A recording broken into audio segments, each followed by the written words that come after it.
What's good, everybody? Welcome to the weekly comic wrap up, episode 81. Already, I feel like every week it's just we're getting that much closer to episode 100. I can't wait, can't wait. Maybe big things will happen. We shall see. But thank you for tuning in. Weekly comic wrap up. We're gonna go through the FOC picks of the week, the market report highlighting some sales from the week, hot topics, guys. What a week for comic book news. We got a lot of good things coming our way, man. I'm super excited about that.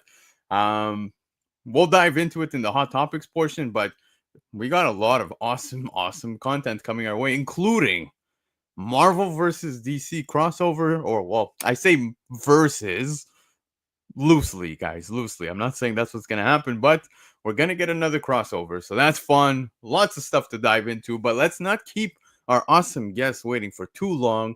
I see him glowing in the background. What's going on, Pacino, bro? What's going on? Not much. I see what you're rocking tonight. Yes, you're wearing the Team Canada jersey. Where comics are printed, baby. That's right.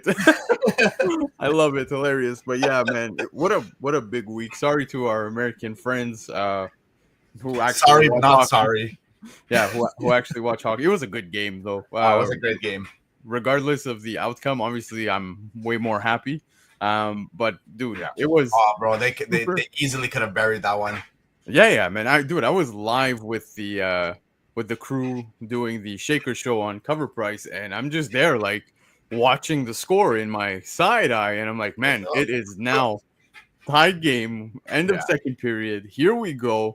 But man, it was a very impressive. He made two great saves to keep that. Keep that game. Binnington, no disrespect, was horrific throughout the tournament. I found him terrible. Even in that game, he was very shaky in that game. Yeah, it was rough, man. But then when it came time to come up clutch, he did. Saves. And yeah, what a great finish. Yeah. Connor McJesus with the he got his moment. I'm happy. Yeah. It was a great game. But anyways, enough hockey, because I know we're not here for hockey. We're actually here for comics. You are obviously up to speed with what's happening news-wise, right? You saw some news-wise, of the stuff. It feels like every day was one up of the news. You know what I mean? You're like, okay, and then it just blew up. Like by Wednesday, you were like, holy shit, what's going on? There's something going on around here. Yeah, man. It's like we got a ton of news. Even Friendly Neighborhood Spider-Man came to end season 1. Yeah. I don't know if you caught the ending of that, but man, what a great season. That was amazing. We'll dive on that a little bit later on as well. But it was great. Now, before we kick it off, I know I said I don't, really highlight the chat too often, because yes, we're now on Spotify, guys. You can check out Black Crown Comics over on Spotify. So those of you who already are, thank you so much for tuning in.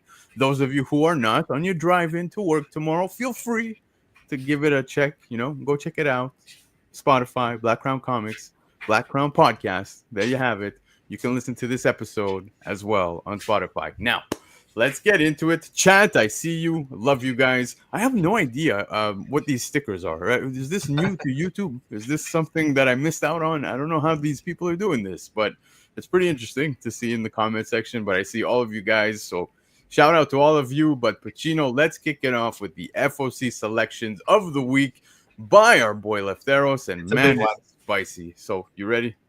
Let's do it. Let's go.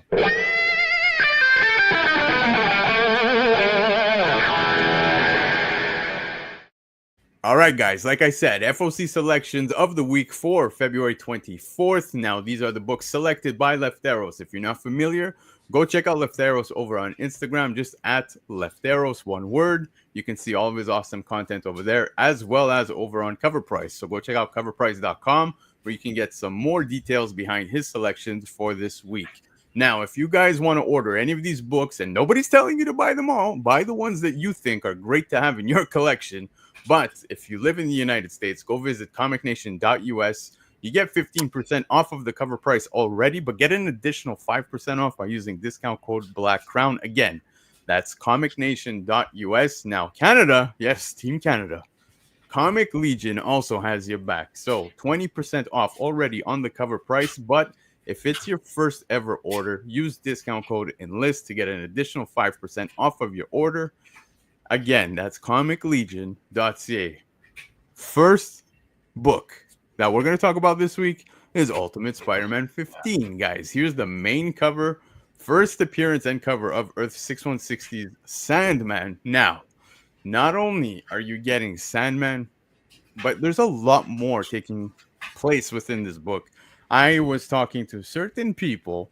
I won't name names because they might be here in the chat or listening, but they gave me a little inside scoop of what's taking place within this book, and it seems they're developing more and more on Richard Parker too, right? We saw him now in that black suit, I guess we can say, within this Ultimate Universe. He's really gonna start growing into that role here, and it looks like we see that progress a little more within this issue, which I'm pumped about.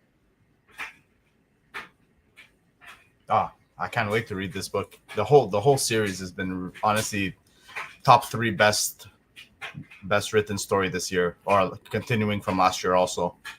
Yeah, I agree with you. For myself, it's one of my all-time favorites. Yeah, for sure. And it's the different perspectives that you see, how it's not just like focusing on Spider-Man also, which is great. You're focusing on a lot of different characters also at the same time. So yeah, absolutely. Definitely intrigued how the black suit starts to grow on him, right? Yeah, dude. And that's the thing, is if we're going to be seeing him more here, what are we setting up, guys? Yeah. So I think we all know the answer to that question. I think we've read enough ASM to know what's coming. Fears of the repeat of the Ultimate Universe in the past. And I'm talking, we did lose Peter Parker once. Could that be a thing? I know that Chia Pet was talking to me heavily about that possibility. And I'm like, man, if they revisit that again. Already the first time they got a lot of hate for that. Yeah, but like with a twist. You know what I mean? Like, yeah, obviously. This has some great potential, man. If that would be the case, they can go either way. They can continue it the way it is, or they can just flip the switch on us, and we'll be like, "Holy shit!" Yeah, there's so much possibility, but I am totally on board, man. Chipet saying in the chat that 14 was awesome. I can't praise this book enough. Top book on market, won all sorts of awards, and not a bad issue in the bunch. So that's amazing. Now, speaking Spider-Man. Ultimate Spider-Man 15 is on FOC, but we have also LA Strong. I don't know if you guys heard about this. I know we're talking superheroes, but LA Fires, you guys remember those. The real heroes go out to everybody who, jumped in on this. This was big, pretty devastating, but what they're doing for this particular book, it's a charity one-shot. So basically, all the publisher profits are going to be donated to the 2025 Los Angeles fire relief efforts, which is really cool. They're literally giving 100%. So there's a ton. And I mean, it's a massive list of artists that got together for this to, make sure that 100% of the profits go to this. And it is such a great thing. So shout out to everybody involved in this. It is, like I said, a major list of artists, and I'm look, you guys have nothing to lose with this. You pick this up for cover price, and it's a neat book to have, I guess, within your collection. You're helping to donate to this cause, so I think I'm sure a lot of the artists didn't even charge, so they can do a higher profit range, right? Yep.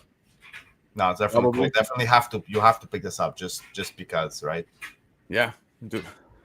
I just realized I look like a fool, bro. I'm drinking like a fucking chalice. I'm drinking wine with a chalice. This is my wife's, dude. My wife's chalice. I love it. Fucking Dracula over there. I love it, dude. It's so good. My wife is like the best person in the world, and like when she whips out these chalice, I just it's a stainless steel one too, no? Yeah, dude. It's like heavy duty stuff. But anyways, back to the LA Strong, man. I think this is neat, guys. Yeah, you got nothing to lose here. More good. Well, you have $5 to lose, but it's not a loss. It's not a loss, exactly. Yeah, it's a cool book in your collection, and definitely the money goes to good cause. So yeah, you might want to consider. But let's keep it rolling, guys. We were talking Spider-Man. I want to show you this because Amazing Spider-Man 1 we have the Cafu variant. Now, first cover appearance of Hellgate. Hellgate was shown within Amazing Spider-Man 65, very briefly in a cameo. Now, one thing that I want to mention to you guys, because Lefteros actually shared this with myself. He said that he reached out to Cafu, and when he did reach out, because originally he thought it was a one-off character, right? He thought this character Hellgate was going to be a one-off. Okay. So he reached out to him and he told him that, you know, Cafu said he didn't know much about this character, but John Romita Jr. actually designed him. So at that point, Lefteros was like, yeah, this is for sure not a one-off type character. Yeah. And that means that this person is here to stay. So clearly now we see him gracing us with his presence here on the cover of Amazing. Well, that would depend on Joe Kelly, who's writing it, right? Well, I mean, he's on the cover. He's on the cover. Yeah, that's right. John Romita Jr. is here on art. So I guess it looks like we're going to be moving forward. It is a very badass looking character. I'm not going to lie. I think the character is awesome. I think the cover is great. Yeah, he looks like an Ares type character. So, like, yeah, I could see that. You can see that. Thor, you know what I mean, with the axes and shit. No, definitely cool ass character. Yeah, I already see some of the comments coming up still about the chalice, by the way. So, like, my wife defending it in the chat. So, thank you, I love you, babe. But some of you just coming at me. Yes, Game of Thrones. Let me take a sip. Yes, you became a divine. Yeah, you want some? But anyways, yes. So Amazing Spider-Man 1, the Cafu. Yeah. I love this cover. I'm totally going to be picking this one up. Yeah. There's a lot of great covers for Amazing Spider-Man 1. This is the one that you have to get. If you have one cover to choose, I think you choose this one.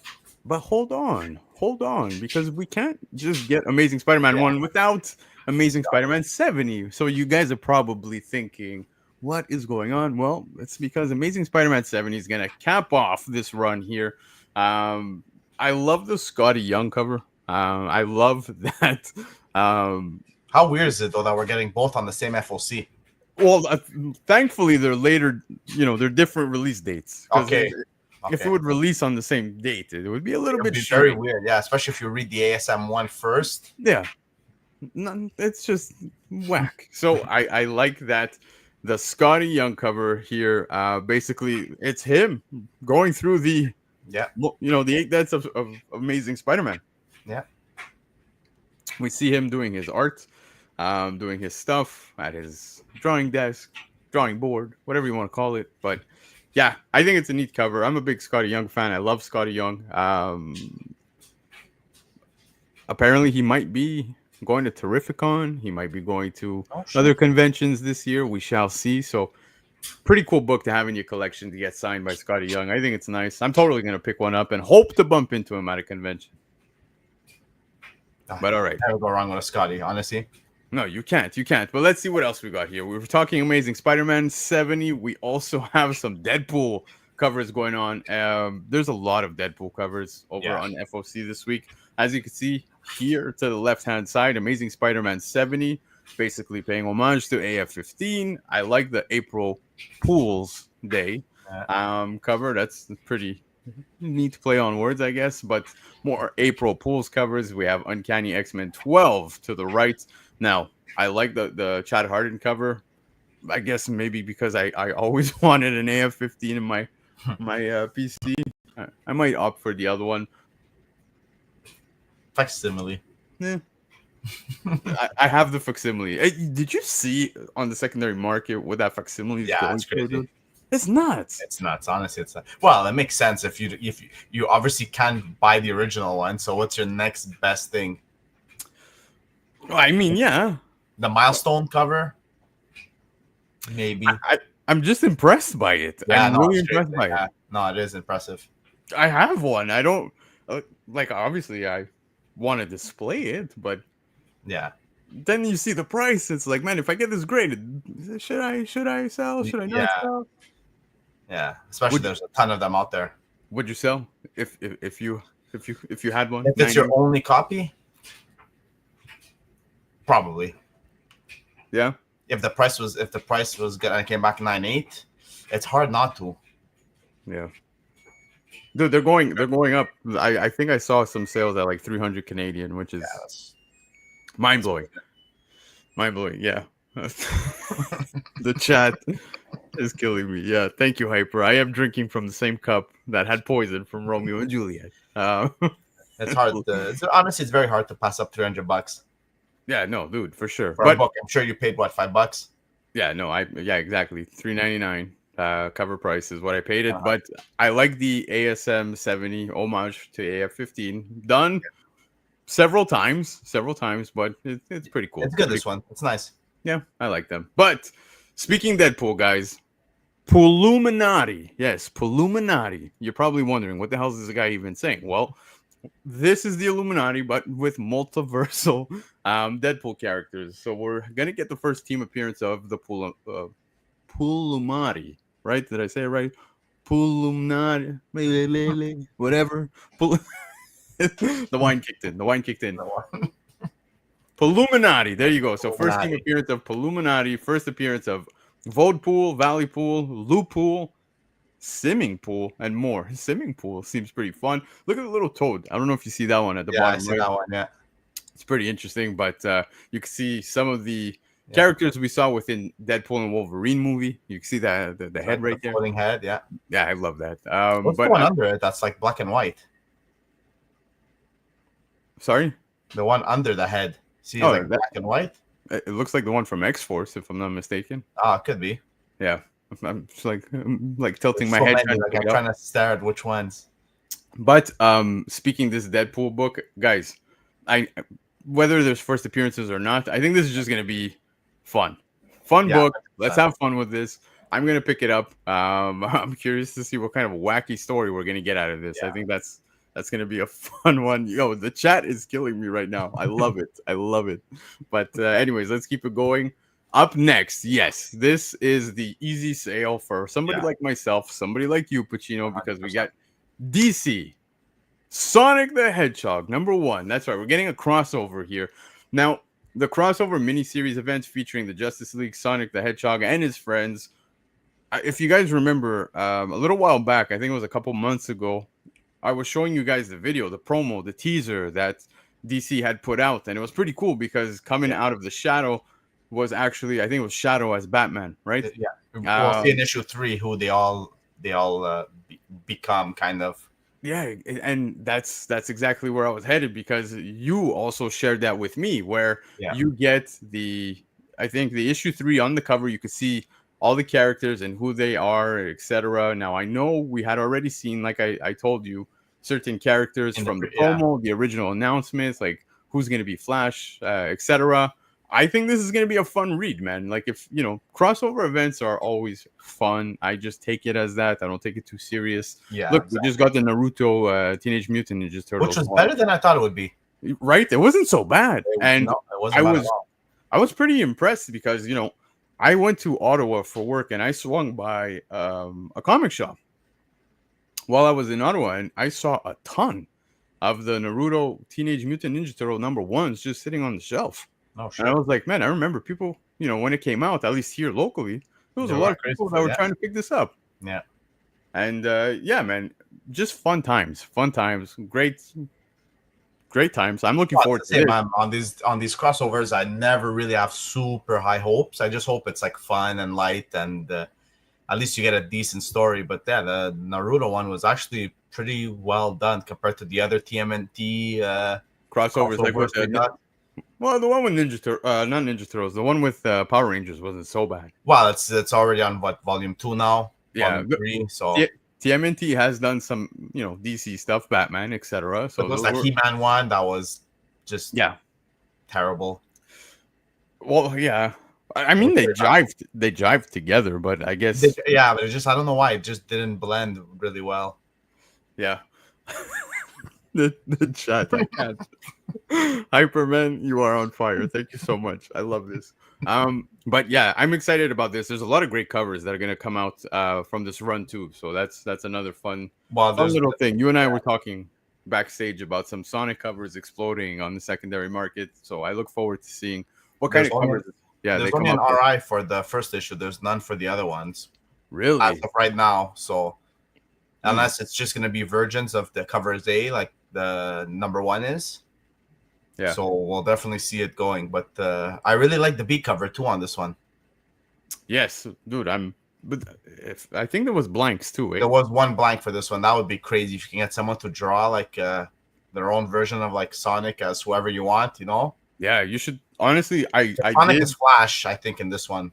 Yeah, I couldn't remember if it was issue 1, but I did pre-order the blank cover because, dude, it's such a great opportunity to get some amazing work done for this crossover. But anyways, pretty interesting. Love this book. Definitely picking it up. Now, speaking video games, of course, Marvel Rivals, everybody's favorite. Well, we'll get into the hot topics eventually within the show. And I mean, I want to say it's most people's favorites. The Hulk one's the best one so far out of any of the ones I've seen, even the previous ones. We get not 1, not 2, but 3 covers, man.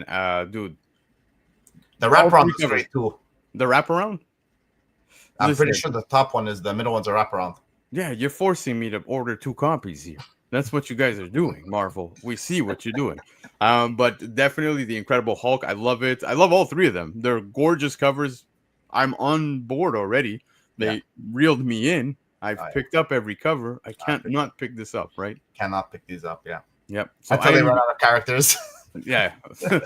Well, I don't know. Apparently on Friday there was a drop. They released the Thing and Johnny Storm, if I'm not mistaken, on the game. I haven't played. No, wasn't it someone went into the room and there was Blade tied up in the room? Yeah, and there's also I think a Dracula book somewhere. That's right. Yeah, that's right. Yeah. There was like a Tomb of Dracula or something. Yeah, I don't remember what it was, but I saw people posting that. But I was talking with Gabe. Obviously, everybody knows Gabe, Lords of the Long Box. But when I was talking with him, he was saying that the Thing is like super fun to play as. So I haven't tried him yet. Yeah, I gotta play. I haven't played in quite some time. It's gonna be hard. I'm gonna be off Marvel Rivals for a while this Friday. One of my favorite games come out, so yeah, I'm jumping off the Rivals. Yeah, there's a lot of. Well, yeah, I know you're talking Monster Hunter, right? Monster Hunter, yeah. Yeah, so you're gonna be on that. But Marvel Rivals has not 1, not 2, but 3 covers available on FOC. So don't forget to pick those up if you're a fan. Now, Last Boy number 1, guys. This is the cover A, new miniseries about Peter Pan being the last remaining lost boy in Neverland. Dan Panosian, Panosian. Yeah. Not only is not only doing incredible covers story-wise as well too, right? If you guys remember, when I saw this cross FOC, immediately it made me think of Alice Ever After. You remember when we had that book drop? I think it was maybe a year and a half, 2 years ago. There was that J. Scott Campbell cover that I think there was a 1 in 10 for that. It was a version as well. But Panosian actually wrote that, if you guys didn't know that. Yeah, so Panosian's on this as well. He's writing this. He's got his cover here as well. So pretty interesting. I'm definitely going to pick it up. I enjoyed Alice Ever After. There was some nice covers. It was a good read. Nothing crazy, but I'm definitely going to pick this one up. Didn't they fuck up the cover? The first number 1, the ratio? They put the wrong barcode on it. Was it that series? No, I think that was man. Wasn't it the Campbell from Alice? Oh yes, I think it was that one. Yeah, it was. You're not wrong. Where the cover A was the Virgin, and the other one it was something messed up like that, or the barcode was wrong on one of them. Yeah, I think that there was something off about that, and then there was that other book with that pink cover. I forget what it was called, man. You know which one I'm talking about? It said issue 2 instead of issue 1 or something. Oh, that's right. Yeah, was it Eat the Rich? Eat the Rich. It was Eat the Rich. There you go, man. Yeah. So there was the J. Scott Campbell, as you said, for Alice Ever After. There was that little mess up, that was a pretty decent read too. Yes, it was. It was pretty good. There you go. Sam's in the chat saying "Eat the Rich." It was that one. Yeah, I remember that. people were hitting up their shops, going to check out the shelves to make sure that they could find one. But yeah, good times. But anyways, Last Boy number 1, cover A, Dan Panosian, amazing artist. But, sorry, you can't go wrong. Even just the cover by look at the artwork on this. Yeah, absolutely. It's killing it this year. Yeah, exactly. But anyways, let's keep it rolling because Uncanny X-Men issue 12, the main cover introduction of the Vig. Now, no idea who the Vig is. So if you guys are currently reading Uncanny X-Men, brace yourselves because it looks like we're getting a new character. I've dropped off. I've dropped off of the Uncanny X-Men. I gave it a few issues, and it's just for some reason not resonating with me. I was very grateful because managed to get that issue 1 signed by the boys over at Comic Legion. So shout out to them, by Ryan Stegman and the crew. But I don't know, just it's not doing it for me. But beautiful book. Yeah, me too. I jumped off this Uncanny run. Yeah. Just didn't really pull me in either. Yeah, but I do like this cover though. This cover is pretty neat. Well, what I really like about it is like, look at the reflection in the water. That's right. Yeah, exactly. Where you see the people and you don't see them in real life. Yeah, Gambit's just standing there. You got the puddle in front of him, and then the reflection. You can see those silhouettes. Just even the color. Your eyes go right to that glowing card right in front. You know, it's really well done, honestly. Yeah, cover is very, very well executed. It's sick. If you're not in this for the sake of speculation or story or whatever, definitely worthy of a cover. But I know a lot of X-Men fans have been saying good things about this run. It just didn't pull me in. Yeah, no, same. It fell to the wayside for me. Yeah, but exactly. I'm probably gonna have to try and play catch up on that end. But anyways, speaking X-Men, guys. Ultimate Wolverine issue 3, first appearance and cover of Earth 616's Gambit and Kitty Pryde. Now, if there's one thing I've learned so far reading Ultimate Wolverine is do not get attached to any of these first appearances. That's all I'm going to say. The book has been stellar. Issue 1, here we go. Issue 2, issue 3 is now on FOC. Dude, they're coming one after the other with solid issues. I'm loving Ultimate Wolverine. Sorry? Solid covers also. Yeah, dude, the covers are insane. I'm loving especially the last issue, number 2. Oof. Oh, dude. Yeah, man. Yeah. Oof. Yeah. This one I would say is probably the least nice out of all the covers we've gotten so far. And it's not even an ugly cover. Yeah, I'll give you that much for sure, but I will say there are other covers that are available per issue that are really, really good. Those Lionel U covers are just wicked. This FOC has Colossus, if I'm not mistaken, on it. We had the one of Ultimate Wolverine. I forget who was the other one. I can't remember. Was it Omega Red? I feel like it was. I feel like it was. Cool. Yeah. But there's that one. There's the Manhanini cover is. Oh yeah, that one's fantastic. Yeah, so you can't go wrong whether you want a good cover or a good story. Either or, you have options, but definitely pick up Ultimate Wolverine issue 3 because I think it's going to be. They're going to go 3 for 3. If you're looking action packed, this is the series for you. Oh, dude! If you're just a Wolverine fan in general, it goes back to his roots. He's just a beast, honestly. Yeah, exactly. Leftero saying it's a better cover when you look closely to how concerned they are. Yeah, I'd be concerned too. Yeah, very concerned. I wouldn't want to mess with this one. But anyways, guys, we spoke Dan Panosian, probably my favorite cover on FOC this week, man. This is beautiful. Not because we're seeing a little back action here. It has nothing to do with that, no. But Catwoman issue 74, the cover C by Dan Panosian is just so well executed. Panosian's just doing his thing, man. I really think he's on fire, putting out some incredible work. He killed it with this Catwoman cover. I could see this being a cover that people definitely want to add to their collection come release date. Probably not going to be many on shelves immediately after Wednesday.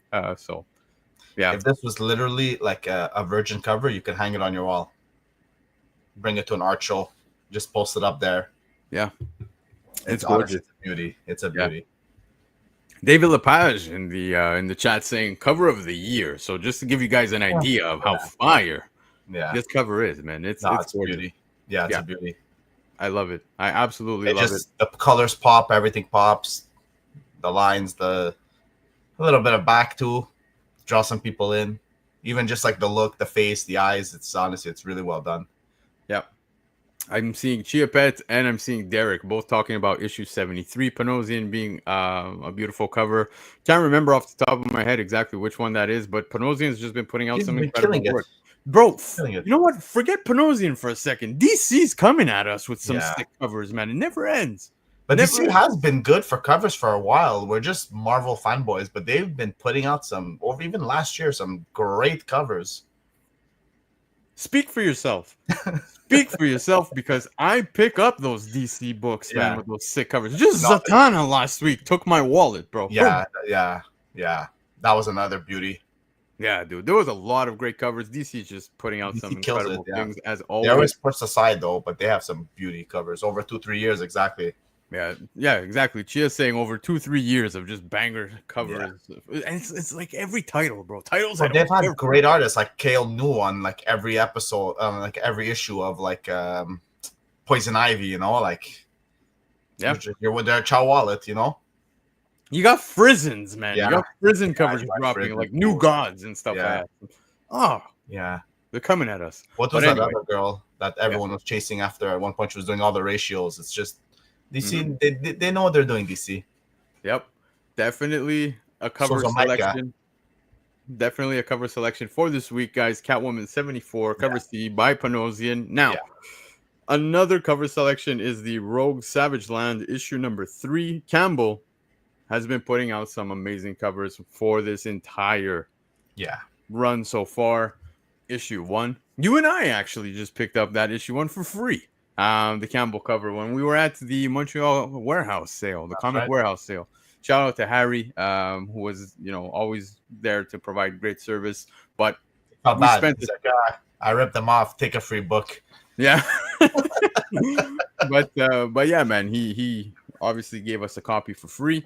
But yeah, man, these Campbell covers are just stunning, man. And I feel like these images don't do justice, because when you see them in person, they're just that much better. Yeah, Campbell, especially Campbell when he's drawing women, they're fantastic. Yeah, the magic ones he's been doing, it's like you see them, you're like, okay, it looks whatever. But when you see them in person, they're just fire when you see them in person. Yeah. And shout out to Deeds for reminding everybody, but the next Montreal Comic Warehouse sale is actually going to be on March 15th. So you might want to mark it on your calendars if you're in the area. If you want to know where it's at, well, just hit me up, DM me on Instagram. I'll happily share the address with you. So hopefully I can bump into you there. But speaking the Rogue Savage Land issue 3, there's also the 1 in 100 incentive, which is basically the Virgin variant of this cover that we just showed you before, the trade. Who would have guessed it? Yeah. You know what, man? For this one, the Virgin is not so bad because the writing is big and the barcode. Yeah, look, what I was going to say is like, I get it. Campbell fans, though, would pay this type of coin for the Virgin, dude. It's stunning, man. Like, we know that Campbell does the female poor physique so very well, but like even the dinosaur looks badass, dude. He's a great artist, that's for sure. Yep. So definite pickup. I'm gonna go with the trade, of course, but anyway. Me too. But guys, if you're a fan of Mark Spears has tons and tons of great covers coming. Silverhawks issue 2 has some Mark Spears work over on the cover as well. So not only is there a cover Y, because that's how many covers there are. There's a cover Z. This FOC for Mark Spears. So the left-hand side of the photo, as you can see, is more of an orangey type, and then to the right-hand side, the foil is purple. Mark Spears has gotten to the point where, like, for myself at least, I think many of us feel the same way. When you see his art, you know right away it's him now. So very familiar now with his work. Did Momoko on steroids. When we got Momoko variants for like every issue, I just see Mark Spears everywhere. Yeah, dude, absolutely everywhere. You know something, man? I was talking. Was it with Lefteros? I don't remember who it was, man. I think it was in one of our group chats. But if you look at the catalog right now over on Previews World, you know the Previews magazine? Yeah, the big book, So yeah, there's the previews March 2025 catalog. Okay. There's Mark Spears is on one of those preview catalogs on the cover, and it's actually Demona from Gargoyles. I don't know Oh if shit. Oh yeah, I saw that picture. Yeah. yeah, it's pretty cool, man. So Yeah. like Mark Spears Gargoyles, yeah, I can fuck with that. Let's Yeah. go. Like I'm Honestly, I've super been off the Mark Spears hype. I feel like it's been like ugh, when you bombard me with like so many covers, it's kind of hard to like keep up, in my opinion. yeah. But honestly, the Silverhawk one on the left is pretty damn nice. Yeah, sure, nice. Like I said though, that previews now seeing Yeah, Mark Spears work yeah, on Gargoyles. Yes, yeah. I want to see much more, dude. Could you imagine what he would do with Goliath? Like I can't Oh wait to see yeah, that. yeah, Can't for wait sure, to see that. for But sure. hang tight, guys, because it doesn't end there. Mark Oh, Spears, Monsters yeah. issue 4 is now on FOC as well this week, and tons of great covers.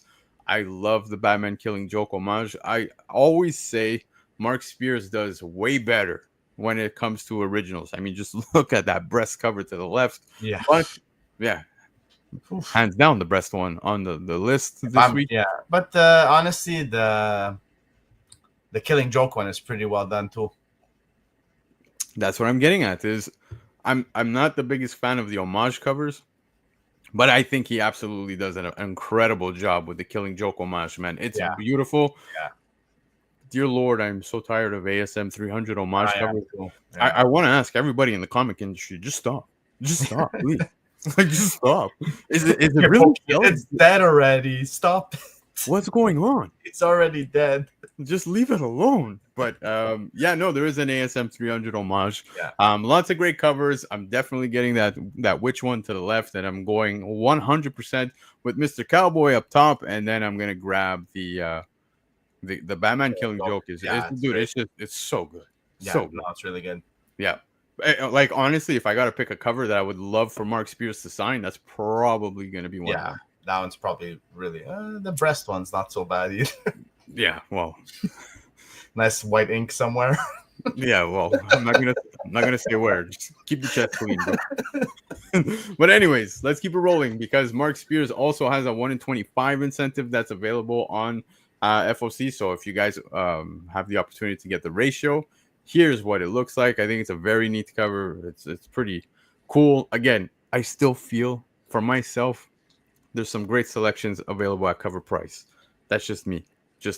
But still, a great cover. I can imagine it's going to go for a premium after the fact. Now, Star Wars fans, where you at? Because issue number 1, the 1 in 25 incentive, it's a facsimile incentive.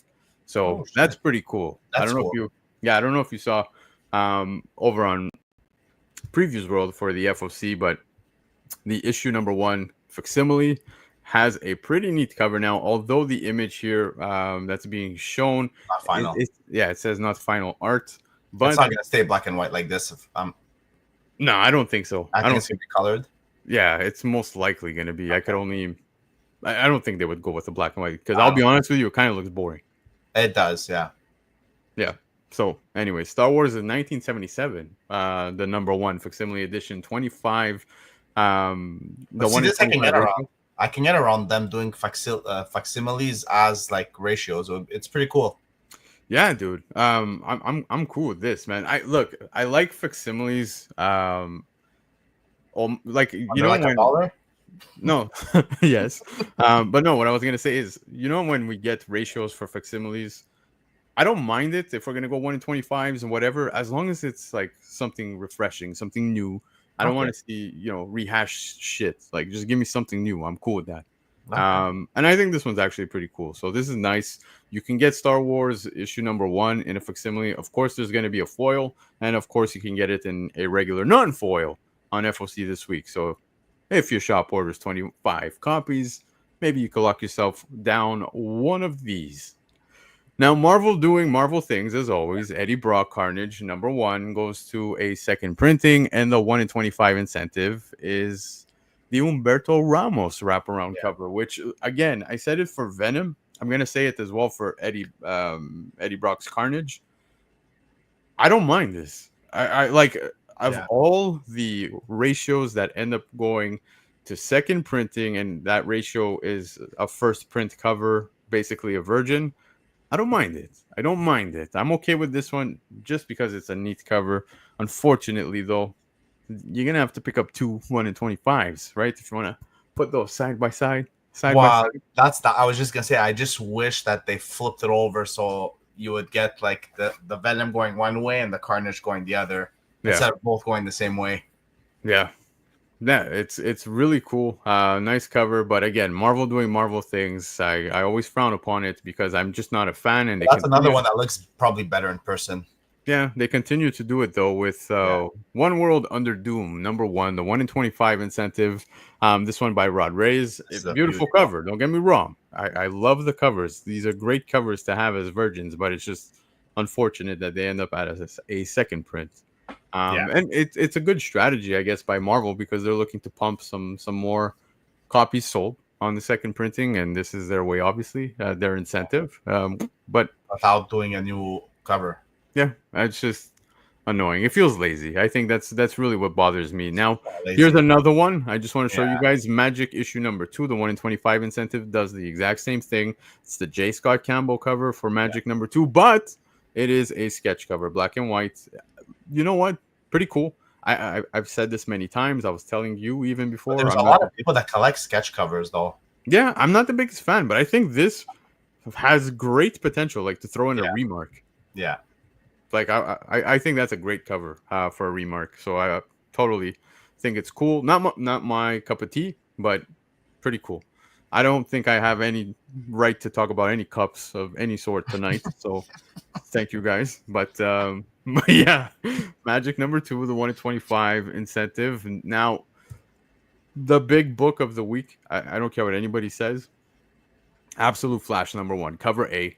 First appearance of Absolute Flash in a non-preview because some of us count previews as first appearances, some of us don't, and that's just the way we are as collectors. But Captain Boomerang as well, Captain Cold, Trickster, Golden Glider, and Mirror Master. Dude, just the previews of the just the pages, bro. You can see the artwork within this book. Man, it is looking amazing. Dude, Nick Robles, like I'm really loving his stuff, dude. Jeff Lemire on this. Yeah. If you don't order, come on. No, I'm not gonna get mad at you. Don't worry, it's not the booze talking. But Jeff Lemire on this has me super ecstatic. Flash, so far from what I'm hearing, people who had the opportunity to pre-read this have nothing but positive things to say about it. It's looking promising. It looks like DC is going 4 for 4 when it comes to the Absolute Universe. I worry about Absolute Green Lantern. I don't know why. That's the one that worries me. Yeah, Green Lantern's always pushed aside. Yeah. But it's funny because like out of all the DC like big boys, like Flash has always been my favorite. Yeah. And I'm really excited to read this story. Yeah, dude. Almost as excited when they did that Flashpoint run, right? Yes. And yes, absolutely. And this looks like it's gonna almost be the same thing, but it's crazy how issue 1, boom, Rogues right away. It's like I don't think they're fucking around. I think it's gonna be like the other Flash series have been a bit slow. Besides the one where like issue 7 we got the God Flash, the whatever it was, which was at like 6. But this looks like it's gonna be like action packed right from the beginning. Yeah, dude, it's looking great. I'm super excited. Like I said, those who had the opportunity to get an advanced copy had nothing but incredibly positive things to say about it. Lefteros himself also said 4 for 4 when it comes to DC in the Absolute Universe. So I'm excited about that. Now, not only do we have this beautiful cover A, you also get this wicked Clayton Crane cover for the cover B. I love this. It's the thumbnail tonight because I think it's just so well done. It's not even your typical Crane, right? No, it doesn't like even if you feel put like a Crane cover. Yeah, exactly. If you put this like with a bunch of books, you wouldn't be able to pull this out and be like, "This is a Crane book." No, exactly, man. That's exactly what I was saying.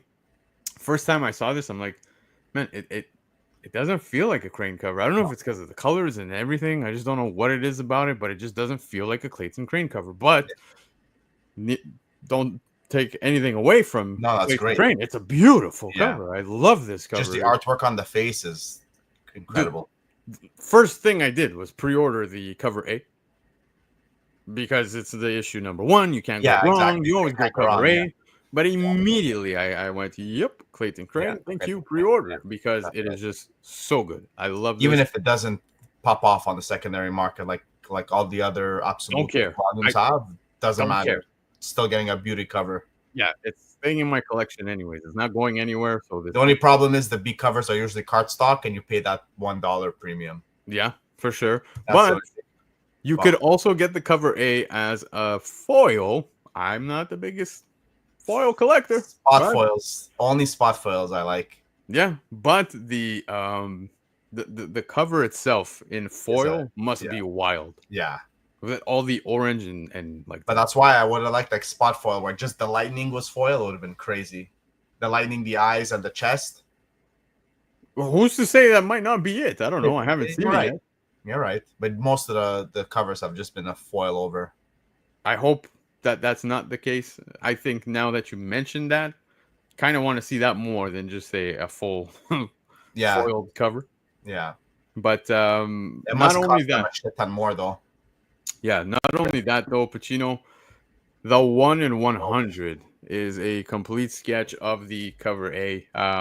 Now, if you guys tuned in last week, I was talking about this selling on the secondary market, and it's already getting some love. It got some love last week and throughout the week. February 13, guys, there was a sale. I think it was around $200 Canadian, somewhere there. That's fair. So the book definitely getting some love. I'm seeing sales here right now. I'm popping open eBay and I'm seeing like $156 Canadian, $150 Canadian. So the That's not bad pre-sale, because it's yeah, costing the shop a lot more to get this 1 in 100. That's for sure. yeah, and the pre-sales are clearly taking place right now over on eBay. So who knows? Keep an eye out. It's definitely a book I'm going to keep an eye out on for the secondary market because it's already gotten love on the pre-sale. Wait till Should it people go? start reading it. They might actually even gain a bit. Yeah. I don't want, I'm not pushing this book as oh my god, this is the greatest shit since fucking No. sliced bread. No, I'm just saying that like clearly it's getting a bit of love on the secondary market already. Well, With that's the 1 in because of 100. the other series, right?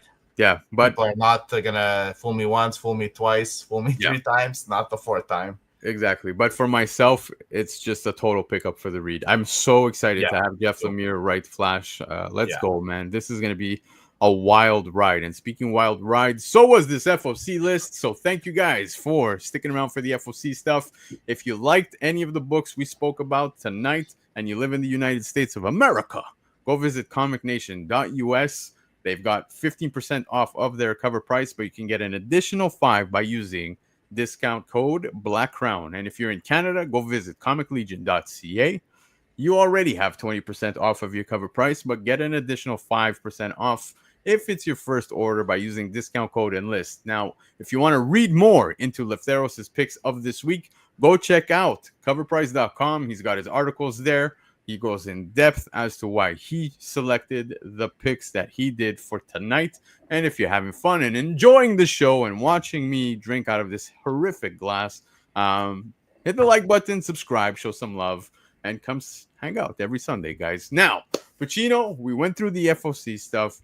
I shared some of those market books with you from the market report.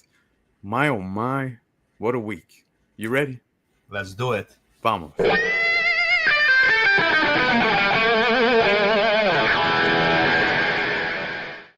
All right, guys, it's time for the market report, where I just look at books that sold on secondary market, whether I'm looking at lists such as House of Stein, CBSI, Key Collector, Cover Price, Go Collect, checking sales over on eBay, but most importantly, my brother, Michael Baker, hitting me with the Baker Shakers every single week, man. He hits me up in DMs and just shows me some books that sell in the secondary market. So we're going to run through some sales that took place this week. I will give you guys a heads up. It's a shorter list than usual, but Some there's good some ones. heaters here. Some heaters. We'll get into it with the first book, Hulk 16, first full appearance of Red She-Hulk. CGC 98, $110. It was on Key Collectors trending 20. I saw it over on CBSI. I believe it was in the number 9 slot. But besides all this, what's getting this book selling? First and foremost, I still think that issue 15 should be considered a first appearance. Although she's not named, she's in the fucking panel in Yeah, full. yeah, no, 100%. But the 15 cover is not like this one though. No. I believe on issue 15 there's Elektra on there. That's right. Yeah, But besides the point, it's a 15 issue cover though. yeah, issue 16 getting some love. I don't know if it's because of the Hulk movie, the Captain America Brave New It World has to movie. be. Betty Ross. Okay. Yeah. Woohoo. Yeah. Is Yeah, this I a know. possibility, bro, in the MCU? It is. Like in anything, right? Any sort of little bit of news, people jump on it right away because it's better to get it faster than later. But Yeah. still, 110 USD for this book in 9.8 is not terrible either. It's not at all. It's not at all for a white book where that's stains and all kinds of shit can happen to it. Not an easy 9.8 either. Yeah. Definitely not a bad buy, that's for sure. And No, if not, you get a cool looking book for 110 US. So Yeah, no, and apparently the first full appearance of Red She-Hulk again, although I still think 15 is it, but lots of copies selling on the secondary market simply because I'm assuming Betty Ross, Captain America, Brave New World. Yeah. I could see the connection here. Could it play out in the MCU? We'll see. At this point, I doubt it. If I'm betting, like, is it gonna happen? I would say more likely no. Bro, I do not see Liv Tyler wanting to come back and play this entire Yeah, role. I don't see that either. I genuinely don't see that. Forgive me, guys. I just highly doubt it. Maybe Steven Tyler would play it over Liv Tyler, to be honest. So we'll see. But pretty interesting to see several of these copies sell on the secondary market. Now, let's see what's up next. We got Sonic the Hedgehog issue 69. Of course, I had to bring this on because my brother right here is a big Sonic the Hedgehog fan, just like myself. But this is a cover I have never, ever seen in my entire life. Paper Heroes J. Carrick variant. Never seen this. CGC 9.8 $150 US. Baker Shaker this week. It's a strange cover. It's weirdly fugly, but I love it. Right? Mm-hmm. It's like those Frank Miller books we've been getting lately, right? So bad that you have to no, but it's not that bad. But it's honestly, this is a book. 69 was like what, 6 issues ago. So you're talking about a book like what, 5-6 months ago, and I've never even seen this book. Never. I've never seen this. No idea what this. When you showed me this, is like 69. When this was like 5-6 months ago. I never saw this ever in my life. Likewise, when I saw this, I was like, okay, this is news to me. But $150 US. Yes, I'm sure some big shops have some stash somewhere. Like you go and, well, how many shops are ordering Sonic, right? You know what? You bring up a good point because not many shops are. It's pretty much why when we look at the older Sonic the Hedgehog books, like issues 1, etc., and you look at those cover Bs, like you and I were just discussing earlier, some issues. I think it was what, Sonic 6. If you go to this IDW series, anything like even below 20, there's like cover A's that are like $100. Yeah, I think it was issue 11 is the one I really, really like. I'm like, what a cool cover. Let me go look on eBay. Boom, $100. I'm like, yeah, okay. Yeah, that's exactly it, man. Or cover A book, $3.99. It's crazy. The ratios, don't even talk about the ratios. They're all $50-$70. It's nuts. If you guys come across these books in the wild, man, like those earlier Sonic the Hedgehogs from IDW, you might want to pick it up, especially if it's for a cheaper price. Because even the ratios of the newer ones, they're all like 10 is like $30-$40. It's just not many out there. So many people. I was watching Brian McClay last night, Beyond Wednesdays. I caught most of the replay this morning, and somebody on the panel was saying that like they buy and sell comics, and like Sonic the Hedgehog books fly. Like it's absolutely quick. They don't even sit. Like second it hits for sale, it's gone. And that's because Sonic the Hedgehog fans are very passionate, including ourselves. But I will not pay premium. But they don't hit the market. That's the problem. A lot of Sonic fans are buying these and they're just storing them in their collections and they're not leaving. I went to one of the biggest shops here and I asked them, like, Sonic books, put me on the list. Anything comes in, let me know. Yeah. He told me he's like, I put one out, it flies off the shelves. He went to Comic-Con. He's like, another vendor came there, bought his little stack of 10, put them at his booth for double, triple the price. Yeah, exactly. It's Super nuts. rare books. Not many of them were ordered to ratio. Great points by the chat because that's exactly what it is. That's why they go for the prices they go for. But pretty interesting, weird cover. Completely weird. Not my cup of tea. But regardless, CGC 98, Sonic the Hedgehog 69, Paper Heroes J Carrick variant, 150 US dollars. Check this out. This was beyond interesting. I saw this and I was like, what? Amazing Spider Man, aim number 1. So basically, this was a free comic that came with the purchase of AIM toothpaste back in 1980, guys. And a CGC 98 copy sold for 229 US dollars. It was a cover price daily shaker this week, and it is the highest recorded sale to date. So I think that's pretty cool. I have no idea what even takes place within this book. So now I'm curious to try and find a copy, whether it be digital or whatever it is, just to read this because this is wild. This is something that only came had you purchased the toothpaste back in 1980. Now, PACINO, I don't think you had the opportunity to pick up any AIM toothpaste back in 1980. You weren't here, bro. I wasn't even here. Yeah, exactly. I was not even dust. Exactly. But she is hitting us with the one question. Yeah. That is most important is how did this hit a 9.8? How did anybody manage to preserve a copy in a 9.8 condition? Now I can't even get newsstand books where like those time Pokemon books that everyone I see is damaged as fuck. You know what I mean? Yeah. 1980, you think they were taking care of their shit? Absolutely not. But I had no idea this book even existed. So shout out to Covrprice for having this on their daily shaker. It's such a interesting sale. Again, a book that came with toothpaste. CGC 98, 229 US dollars. Whoever bought this, slabbed it, and now sold it, has the opportunity to buy toothpaste for quite some time now. $229 worth of toothpaste. So shout out to them. But here's a fun one, and I swear to God I didn't do this because Pacino's on the show tonight. But Detective Comics 359, the Italian edition, 1967, first appearance of Batgirl, Barbara Gordon, CGC 7.0, 560 US dollars. Cover price daily shaker, highest sale recorded to date over on Covrprice. Wow. Detective Comics 359, when we look at that particular issue, I always think of the purple, right? Yeah. The red works. Yes, beauty. It works. Yeah, it works really well actually. And these heritage books have been getting some crazy premium on the secondary market. Yeah. They are, man. It's crazy. I think it's like these older collectors are trying to like get every copy of these, I would say, bigger grails, right? Yeah. But it's a beauty, man. I love it.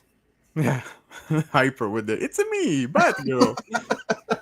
I love it. But yes, man, an Italian edition. Dude, I don't know, man. I don't know if it's a thing like that I'm falling into, but every time I see these foreign books, no matter what, like I don't know if you remember, there was that. But you gotta hit Hyper with the find out what "it's a me" actually means. Tell him to go look that up. Yeah, go look it up, Hyper.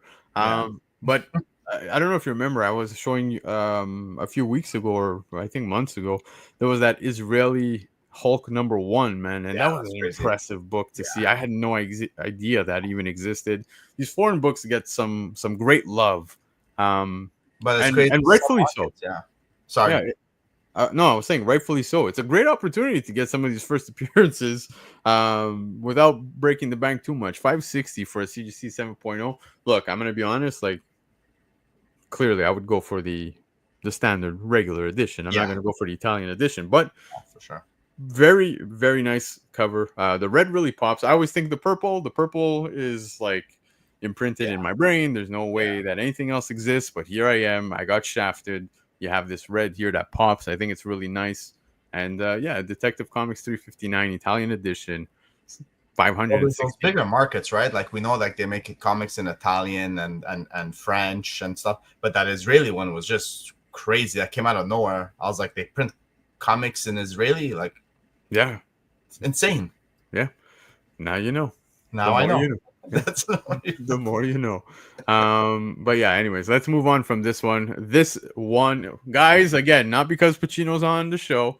not because we're both from Montreal, but um, I found this interesting last week with Travis. Shout out to Travis. I know he's in the chat. Absolutely love that dude.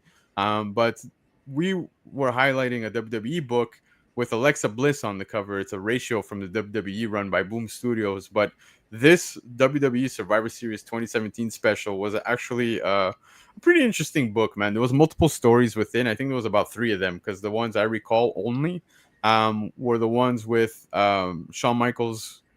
Then there was another one with, well, Shawn Michaels. It was about the screw job. Then there was Kurt Angle.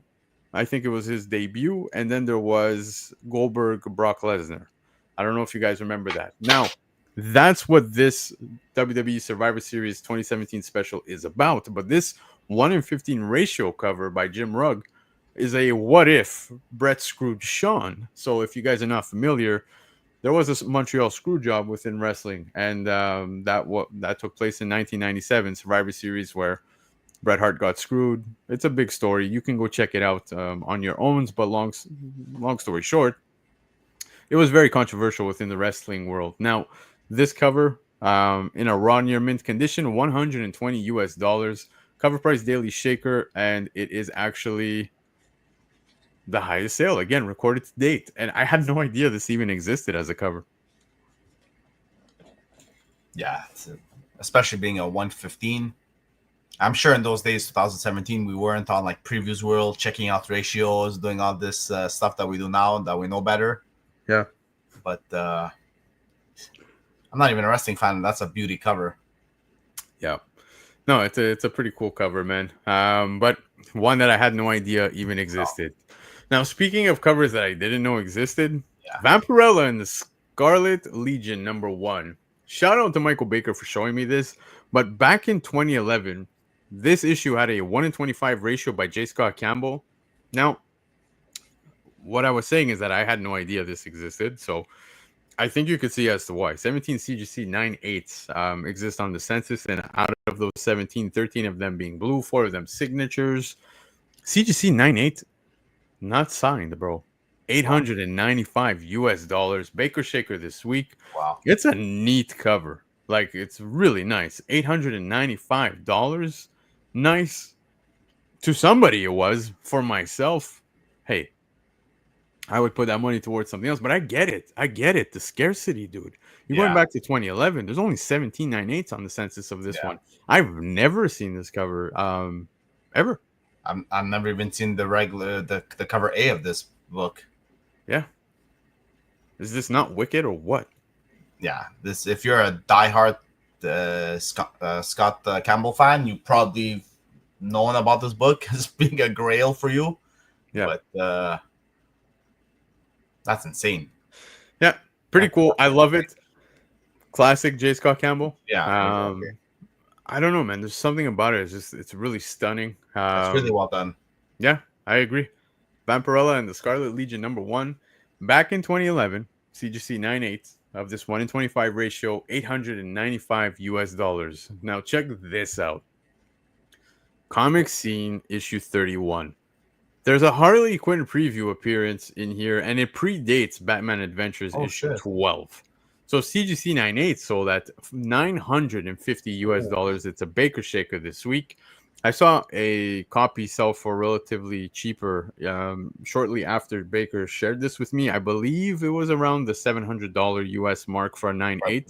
Okay. But what a great book to have in your collection if you're a Harley Quinn fan. Yeah. I think you cannot go wrong by having this in your collection. It's just so cool. These books, the problem is in 9/8 you're always gonna pay a premium for these books. People open them, they read them, they left them in their bathroom for other people to look at them. You know what I mean? So the 9/8 premium on these are wild, though. I've never been to a home where there was comics left in the bathroom. I want to know what kind of people you know, because I think I know the wrong people. Come to my house? Yeah, I think I should come over if that's the case, dude. I have some Frank Miller books there. No, no kidding. Well, I see you're not doing well with toilet paper. I'm just joking, by the way, But sometimes these books I pick up, like, where else are you gonna put them, right? Yeah, no, dude. It's such a cool book, man. The Comic Scene 31. like I said, if you're a Harley Quinn fan, you can't go wrong with this, man. I have seen, yes, Love for Comics, Playboy books That's not in good. Boston. How you go to the bathroom after? Well, I have I just had like 4 different jokes run through my head, which I will not say.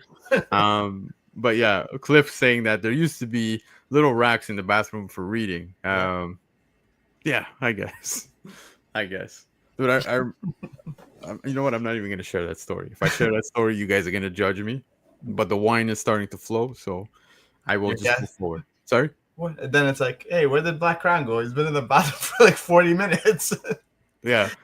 Dude, Just reading all my comics in there. I remember reading the WWE Divas magazine. Oh, I think I know which one you're talking about. Yeah, and they're all in like bikinis and stuff. I must have been like 13, bro. That was probably like the longest time I've ever spent on a toilet bowl. That's all I'm gonna say. Yeah. But anyways, 100% sure. Comic Scene 31, guys. Harley Quinn preview appearance that predates Batman Adventures 12. CGC 98, $950 US. That's right, Nerdy Geek. I was reading. What do you think I was doing? Come on, bro. Reading the articles. Of course, man. How do you think I got ahead in life? That's how, right? I guess. But anyways, all right.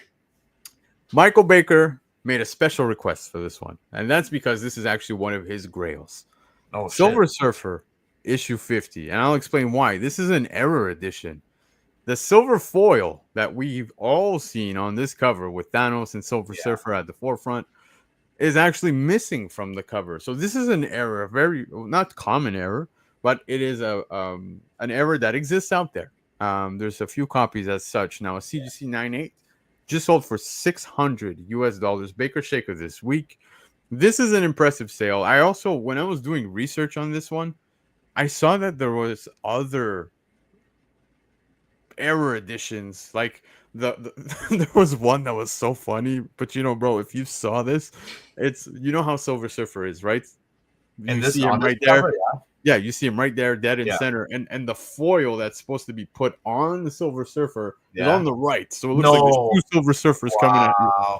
Yeah, that's amazing. Yeah, it's pretty funny. I'd buy that shit. That's fucking nice. But that's what I'm saying is there's people who enjoy these error covers, and you know, Michael Baker being one of them. And it's pretty cool. You see him without any of the foil. It's clearly an error. CGC 98, $600 US. Now, if you go to the actual non-error editions of this, you get this for dirt cheap. Dirt cheap. But I love the cover of this book. Yeah, dude, it's one of my favorites. And not let's not forget, this leads into the Infinity Gauntlet, which that's right. At the end, Michael Baker, shout out to Michael Baker for sharing the page with me, but I remember it clear as day.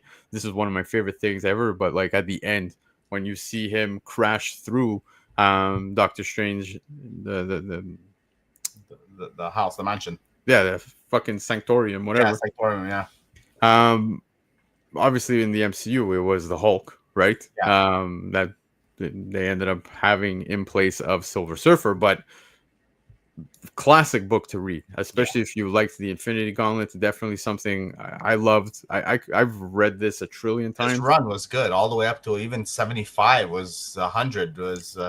I'm always mind blown that like this run. Well, not mind blown. You know what? This run. Yeah, dude, most of it's in the dollar bins. Yeah, most of it exactly.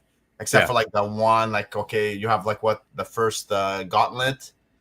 That's like what $40 maybe. And even that, they're cheap.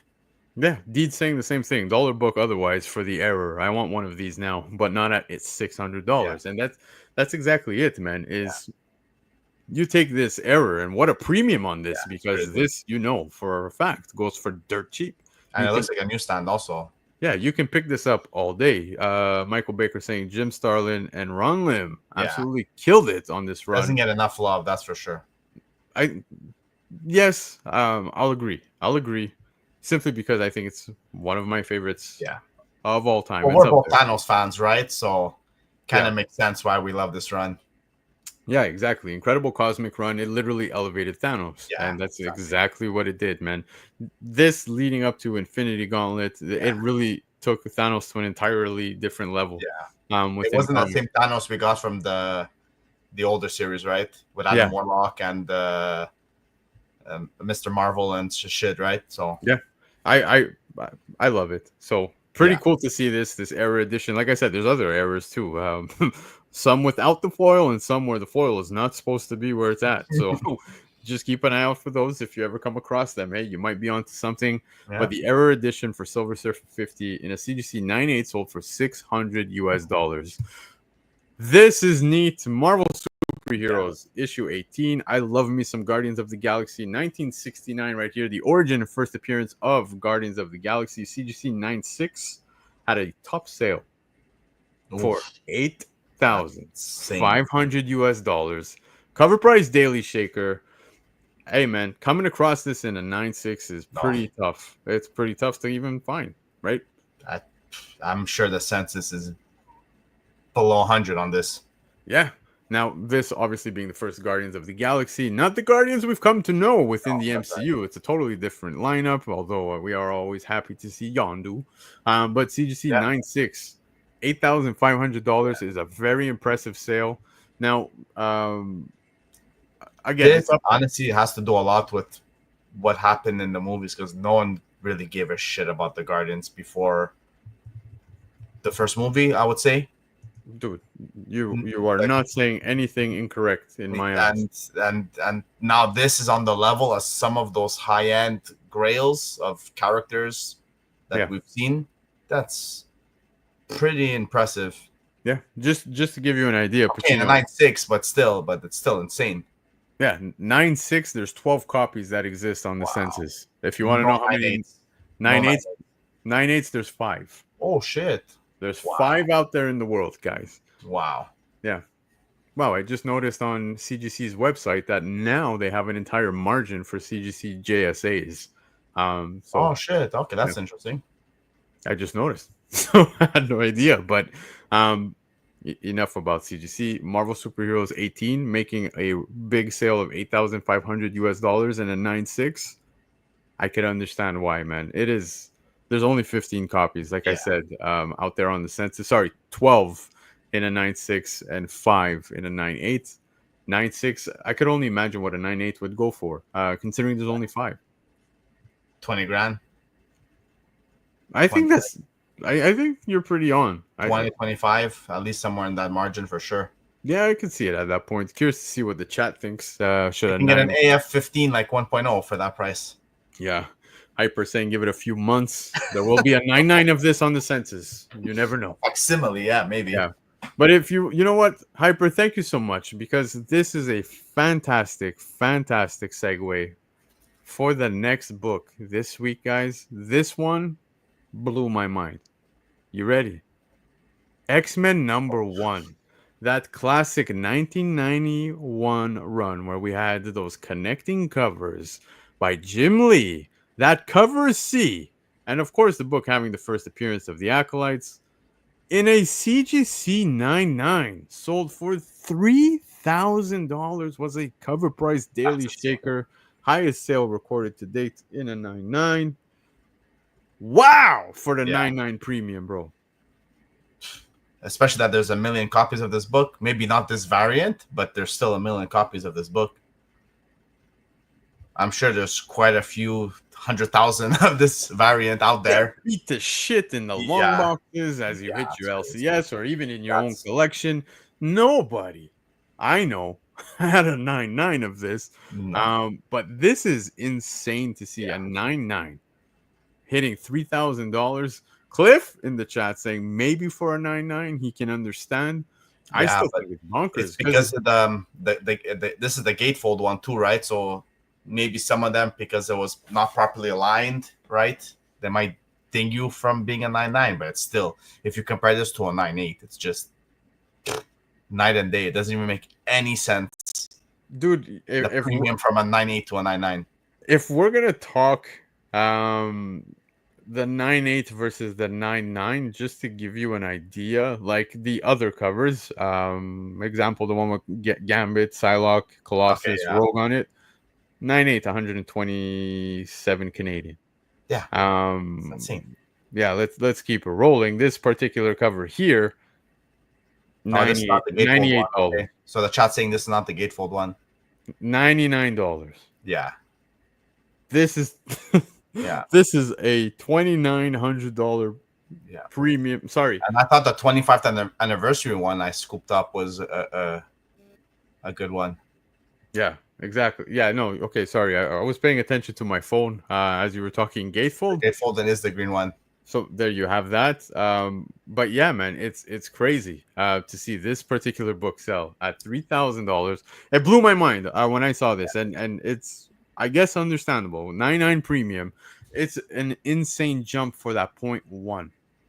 That Yeah, point it's one insane. from 98 to 99. Like you're looking at, It's not even at a zero. It's at a zero and double it. yeah, it's madness. Well, triple it, yeah. But absolutely crazy. X-Men Oh, number one, 1991, Jim Lee cover C in a CGC 99, sold for that's insane. 3,000 US Wait till the dollars. 10.0 enters the market.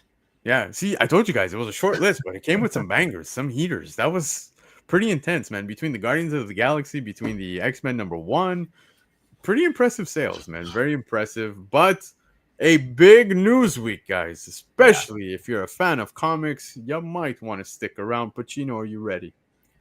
I'm ready. Vamos.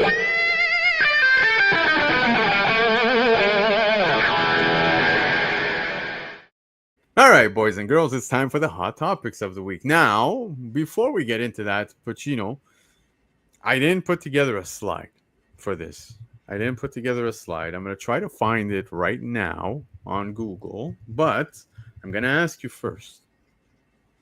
Did you see the first look at Mr. Freeze in Absolute Batman? In Absolute Batman, yeah. Holy cow. Yeah, no, it's great. Dude, it's incredible. No, like, it's, yeah. the guy looks scary as hell, bro, menacing. Bro. And I never thought of Mr. Freeze as being like that, let's say, like that monster looking, but What is this? yeah, This is insane. yeah. I love it. It is so good, man. I can't wait to see more. Hold on, let me just make this big for you guys. No, it's crazy because I would have never expected like him to be like this, like demon, like I don't know what the hell you want to call this, like Slender Man shit, like It's sick. I was like, yeah, I can go for this. I can definitely go for this. Yeah. You can sure as hell bet they're not going to cast Arnold Schwarzenegger if they ever make an Absolute Batman movie. That's for sure. This is creepy as hell. I love it. I can't wait to see more of this, man. This is wicked. So wicked. But anyways, like I said, I didn't make a slide. Absolute Batman's been killing it. Oh, it's so good. So look, good. Look how creepy that shit looks. Yeah, Looks so good. It. Yeah. So good. I'm on board. Let's go. But anyways, hot topics, guys. I'm happy to see the chat talking about this, right? Look at that. You guys really like it. You like it. I love it. But anyways, let's keep it going. Let's get into the hot topics. Like I said, very comic heavy, but before we get into the comics, we spoke Marvel Rivals at the beginning of the show when we were talking about FOC, but apparently Marvel Rivals game director and full team had been laid off this week. Now that shook some people. People were upset over on the the internet. They didn't get the full story. Apparently it was like a super small studio of 6 employees that they shut down and people were losing their heads. Why'd you fire them? But the upkeep of a game takes a lot less employees than building it up. Exactly. And that's what I wanted to touch base on because I saw a lot of people up in arms. There was a lot of people pissed on the internet. And it I admire people for trying to step up for, such people, the developers, etc. But, the article says days after laying off number of its developers, NetEase has confirmed that Marvel Rivals has amassed over 40 million players as its CEO celebrates the company's new hit titles, setting new industry benchmarks. So it's kind of like they did the layoffs and it's like, oh, by the way, look what we're doing. And I think that's what kind of rubbed people the wrong way, right? Now, again, that's right. Yeah. It feels strange to hear this so close after the announcement of layoffs in its previous statement, confirming that the reduction of the Seattle design team. NetEase Games said it was investing more, not less, into the evolution and growth of Marvel Rivals. So at least there's that. Now, kind of like what you said, the development parts, most of it's pretty much been done. The game from what I had read, I don't know if it's factual at 100%. But apparently, they were not going to move forward with this because they were having licensing Yeah, issues that's right. with Disney over this. Yeah, but Right? NetEase usually NetEase is big enough company that they've produced other games. Like there was a game that was never released globally, but there was like a MOBA type game, if you know what that is, with like towers, like like Pokemon Unite. Yeah. And there was a Marvel based one, but it was only released in like India and Japan and China, and it never got a global release. So they already had affairs with Marvel and licensing. So it makes sense that they want to NetEase, but I think Disney just wanted to make sure that they put the right amount of budget and people behind the game. I think that's what it was more the problem before. Yeah, most likely. But again, I don't know. I saw a lot of people up in arms over this. It's because it's clickbait. They don't read the article or find out more about it before they actually start complaining. Yeah, I mean, let's be real, guys. Sure, it is nice to see and heartwarming to see that people care. 100%. At the end of the day, you're playing the game, right? Do you care? Do you really No, care? it's not even that you care. You care for the game to, if you enjoy it, to continue growing and stuff. Yes. But it's like when UPS lays off people after the Christmas rush. Does everyone go up in arms? Bro, Amazon is shutting down in our neck of the woods. Like this is no more same day delivery. So fucking pissed. Bullshit. Bullshit. But anyways, besides, I'm worried because I ordered the Monster Hunter Wilds, the steel book from Amazon because it was the only place that had it, and it comes on Friday. And now without that same day delivery, for sure, absolutely. Now, Alex, I agree with you. He's saying getting fired still sucks. It's the worst feeling in the world, man. Layoffs usually come with packages. If they were laid off, it's totally different. If they had a contract already in place, yeah. So I mean, it's okay. Like I imagine if my time ever comes at work, that's probably how it'll go down. If I don't ruffle feathers or whatever and get fired, it's cutthroat the video game industry right now. It really is. It really is, man. I have friends that work within it. Whether most of them focus on indie games, because they work on those. It's a whole different dynamic, and it's just the big studios are like that. They hire 100 people, then 80 of them go away after the project is done. So yeah, exactly. And then the few remaining are basically there for the upkeeps and the additional things that come along the way. So to say I'm surprised, not entirely. I feel bad, but I wouldn't go up in arms and protest against the game. I don't see any issue after this. Like I said, it was a studio of like 6, right? So yeah, but I wish those people well. 100%, I wish them well. They've made an excellent game. Yeah, absolutely, incredible. But speaking incredible, guys, we had an amazing season with Your Friendly Neighborhood Spider-Man. And if you want to argue with me, feel free. I don't care. No, it was good. There was a lot of greatness that came out of this. At first, I was so thrown off. I was like, within the first 2 episodes, I was going to say the same thing. It was slow. It was a little like, okay, what the hell's going on? But man, it ended and everything came full circle. Even the animation, getting used to the animation too, right? Yeah. Yeah, the animation. Well, it didn't take time to adapt. It was actually really refreshing. Yeah, just not something I was used to. Yeah, it was something different. But now apparently season 2 is gonna have Gwen Stacy. Dude. Yeah, I'm kind of interested on how they're gonna do this though, because Gwen Stacy, guys, we all know how she gets her powers, right? How is she gonna get her powers within this season? How is she gonna get her powers within this world? To my knowledge, in this Earth, I think she's already there. So if it's Gwen Stacy from that universe, what's gonna happen? If it's the same one from that universe, it'll be very I have no idea where they can go with it. We all know Gwen Stacy as the, she's from the multiverse, like from another universe, and she gets her powers in that universe. So I don't know. Bites her. Yeah, and it's gonna be the first time we see this character outside of, no, hold on, correct? Different universe. No, not just different universe. I was gonna say like outside of like, Beyond the Spider-Verse, etc. But we also get her in friendly Spidey and his Amazing Friends and stuff Yeah, like that, that's true. Yeah. in other cartoons as well, Spider-Man related. But I don't know. Is she going to be the love interest of Peter Parker now? Is he going to get fucking canned and rejected Could be. in season 2 by his current love interest? But is this the Although first time we see the original Gwen Stacy get powers to be the that's what Spider-Man I'm asking: is what are they at the doing? same time? At the same time as that's the thing. At the same time as we already have the Spider-Man here, right? So Look at the bottom, the last paragraph here. It literally says, "What's interesting about your friendly neighborhood Spider-Man's version is that it appears she'll be from the same reality in which the core narrative takes place, rather than another world yeah, of the multiverse.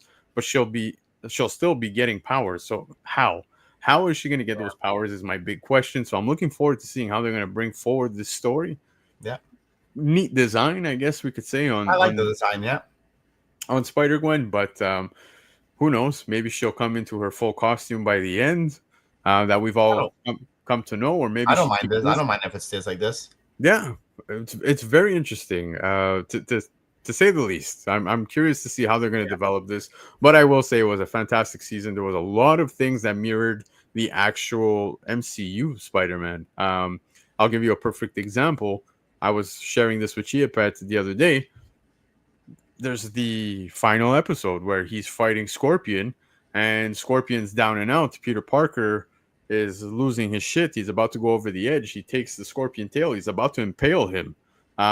He's about to impale Scorpion, and what ends up happening? Well, rather than doing so, he ends up having Tombstone pop in front, and he's like reminding him why he shouldn't do that. yeah, And he stops. That mirrored the exact same thing that happened within Spider-Man No Way Home when yeah, Toby, not was it? Yeah, Toby Maguire pops in yeah. front of Tom Holland, right? So Yeah, that's right. Exactly. Yeah, like don't do it. Yeah, yeah, it's not spoilers. Look, guys, be up to date. I'm going into it, man. There's so much good stuff. You guys, if you haven't watched it yet, you are completely missing out. But I have to shout out my brother JSS Brooklyn. Thank you so much for this awesome donation to the show tonight. You didn't have to do that, but I have nothing but a great appreciation for it. Pacino can now, with the $4.99, go buy himself a nice Sonic book. But yeah, I'll again continue to find ways to give back to you guys. Anything that's donated to the channel, I always do that. So you've seen many giveaways. It pays the shipping, it'll pay the books. Michael Baker definitely should be taking all the money that comes to this channel, yeah. because he's donated some great books.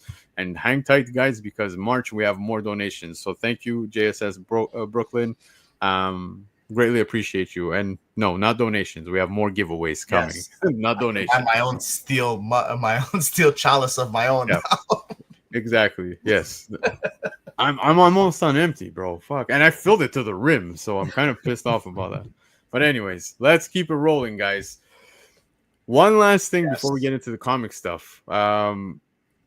Hollywood Reporter is telling us that the Twisted Metal director is apparently going to helm the upcoming Street Fighter movie.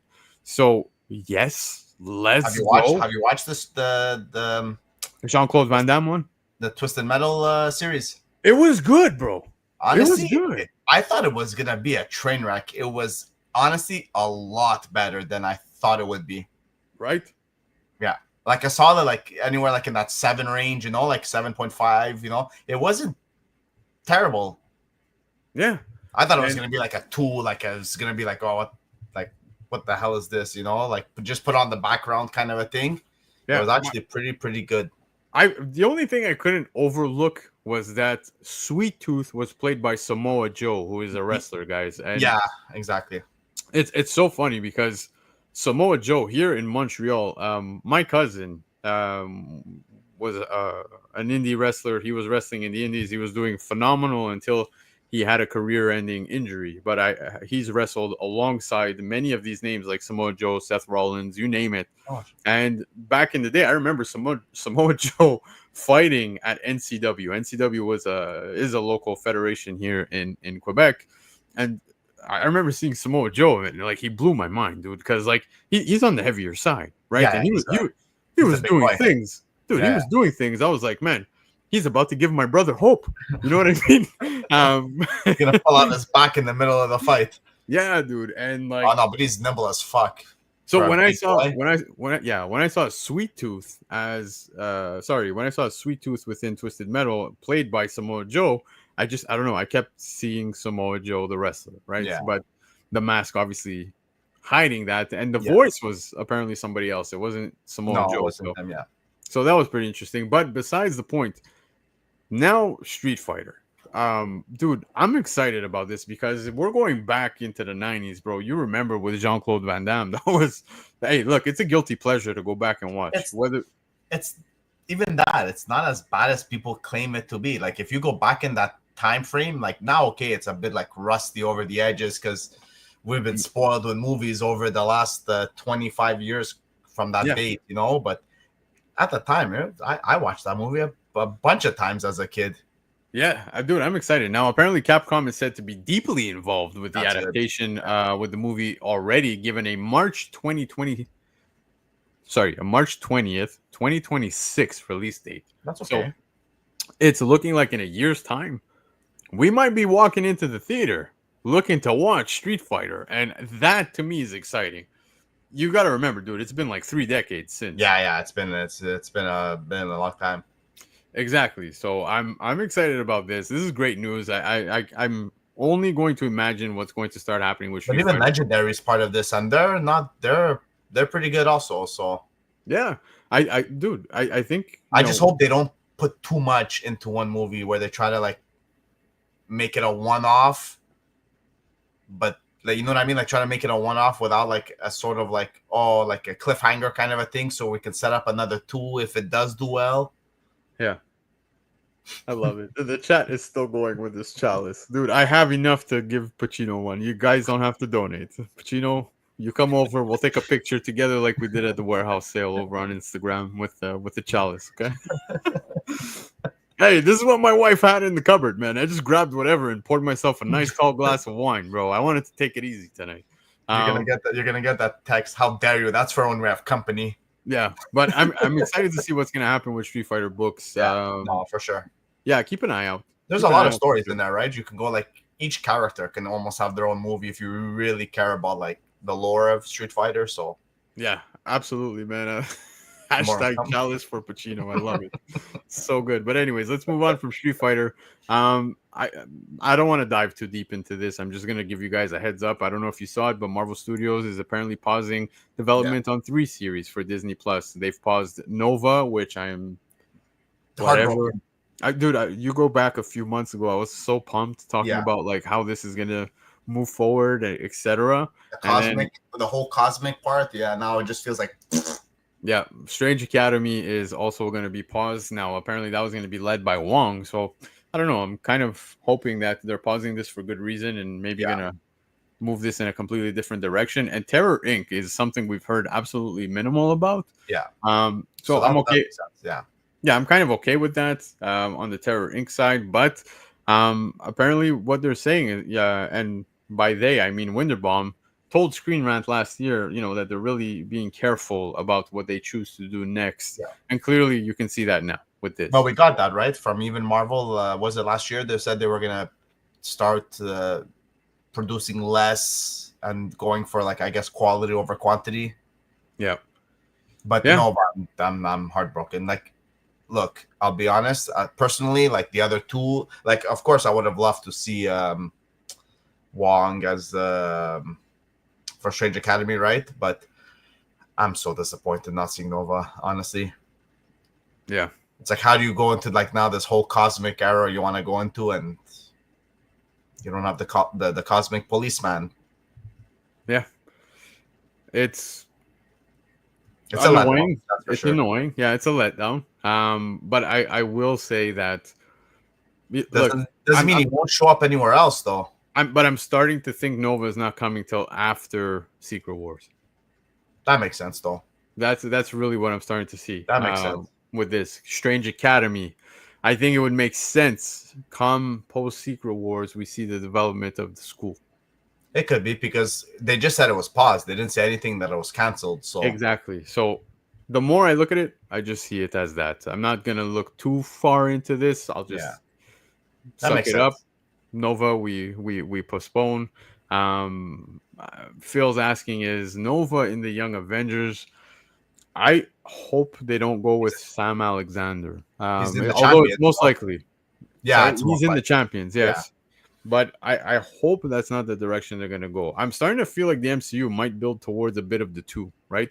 yeah, They're gonna take characters from probably both ends, whether it be the Young Avengers and the New Champions, merge them together and call them one of the two. yeah. But I Um, still think you have to do the original first. yeah, You exactly. can't do And both at the same time. You have to do the original one there first, and then have his like Earth counterpart part on the champions, right? So yeah, yeah. Oh yeah. Derek saying he wants more Wong and the chick from that She-Hulk. that would be good. Yeah, Yeah, she was fucking funny, man. yeah, Chia Pet saying the same thing, man. Nova will not yeah. be here before Secret Wars, No, and that's it for sure. really seems like that. Although I do agree, guys, if we were to get the Annihilation story, I Yeah, don't think it plays out on television. And with how they handled the freaking Secret Invasion, I don't want to see them do Annihilation on Disney Disney Plus. Plus. Yeah, That's got to be its own movie, man. And I'm still trying to figure out what the fuck happened to Xandar because we've not entirely figured it out since Guardians of the it's Galaxy. true though. Yeah. It's So, true. yeah. Anyways, like I said, I don't want to dive too into it, but just wanted to put that out there. Now, into the comics we're going to get, guys, because we got a lot of comic stuff that was announced in the last couple of days. Apparently, Gwen Stacy is being resurrected in Marvel Comics and will become Gwenpool in a new series. This can be either really good Or or it really, could be really fucking shit. yeah. And I'm gonna say something, guys. There's two people I never want to see resurrected. Gwen Stacy's one of them, and Uncle Ben. Those deserve to be dead forever within comics, especially when it comes to Spider-Man. Now, the way they rebooted and reinvented Gwen Stacy as Spider-Gwen was fine. That made sense. It was multiversal, and everything worked out just fine. Yeah, but not But if this. they're gonna revive the Earth 616 Yeah, Gwen Stacy yeah. to give us Gwenpool, But like a bloodlust version of her, just I don't know how I feel about that. Again, Gwenpool. I don't like it. Dude. I love Gwenpool as a character. I like Gwenpool too, right? Yeah, Gwenpool is. But it's the not the shit. original 616 version. That's why. This is a bit concerning. This Yeah. is on one side I'm scared. On the other side I'm intrigued. So I don't know, man. I don't know how Diss it before you actually read it, right? That's the thing. Like it's easy to say, like, "Oh, this is gonna be terrible." Then you read it, and you might fucking like it, you know. Yeah, yeah. But I'm leaning towards this is gonna be bad. Yeah. Bucky, yeah, Bucky was there also. But look, Bucky, I think really worked out. Come Winter Soldier, all of that stuff, story wise, like it played out fine. But I agree with you, Bucky's up there. Bucky should have been up there, but it worked out. I'm That did hoping, work out with them, yeah. yeah, dude. Like seriously, I want his first appearance in my collection because not his Bucky. I'm saying Winter Soldier. I want the first Winter Soldier. Winter Soldier, Captain I America. thought someone posted one not too long ago. Yeah, but no. But anyways, It's a nice besides cover. the point, Gwen Stacy, in my opinion, the Earth 616 one should Yeah. never be resurrected. No, Like that's dead, Uncle Ben dead. Never want to see them. But this can be, like I said, one of the two, either really good, really bad. Yeah. Now, who's going to be behind this? Well, Kevin Scott is going to be behind that, and you have Stefano Nessi. So pretty interesting duo here, but I'm a bit concerned. Like I said, I don't want to see them ruin. Like it's the last thing I thought Gwen Stacy would be resurrected for. You know what I mean? for this version of Gwenpool, yeah. Yeah. So I don't know, man. Chat. Those of you catching the replay, comment. Let me know what you think, man. But yeah, Cliff saying we should all agree on keeping Gwen in bed dead, but here we are. So yeah, it is scary for We're gonna myself. get Gwenpool soon. Ben Poole, I would dude. Don't give them fucking ideas. All right. But anyways, let's keep it rolling, guys. This actually is going to be going on sale May 14th. So yeah, I'm gonna hope for the best with this one. That's all I'm gonna say. Deed saying only because Peter Parker's arc depend on Ben and Stacy's death make him who he Yeah, is. They should remain dead, and that's why. yeah, that is why. Um, as I said at the beginning, especially for Spider-Man, those two need to stay dead. Yeah, There's no way this would like if could you imagine Peter Parker coming across his actual Gwen? It's crazy. But anyways, let's move on. Speaking deaths. Apparently, we're going to get the death of the Silver Surfer in Marvel Comics this upcoming June 2025. Now, death. a few things here. Yeah, there's so much death this year. What the fuck? Marvel Comics to Coming publish. from the guys drinking out of a chalice. Yeah, leave me alone, bro. What's interesting about this is that apparently Julia Garner being cast as Shalabal is what people feel is possibly the reason for this within comics. Okay. Speculation rises about Silver Surfer's future aligning with the movie plot, and that's why. Okay. Now, the Death of Silver Surfer series is set to release June 4th, 2025, with a collection in February 2026, which is pretty neat, I guess. But him dying, you got to remember, July is when Fantastic Four is being released. Yeah. June is when we're getting the death of Silver Surfer. So, are they Well, purposely issue one, doing yeah. Yeah, issue one. Are they purposely doing this to align with what's happening in the MCU? Is it because, once he passes away within the comics, are we going to see Shalabal more at the forefront within the comics? Who knows? Wouldn't surprise me. Marketing wise, I could see the MCU doing such a thing. You're pulling up the comment or what? Yeah, they killed the Silver Surfer and turned him into my chalice. But yeah, man, it's interesting to see that they're doing this at the time frame of the release of Fantastic Four. I think this is the first time the chat is really breaking me on the show. Stop. That one was great. That one was great. Alex donating $5. I'm gonna give you a chalice. I'm gonna do this on an Instagram live or something. I'm gonna come bring it to you guys. But anyways, keep an eye out for that. Thank you, Alex. You're a gem for donating the $5, man. I highly appreciate it. But Pacino, back to the death of Silver Surfer. Do you think it's whack? What do you think they're doing here? It looks like it lines up, right? So it's gotta call a spade. But honestly, I just love this cover. It's beauty. Yeah. What a nice cover. Yeah. And honestly, it's a mini series, right? From what I understand, I think it's gonna be that's what I read or some shit. It could be, but do we really want to?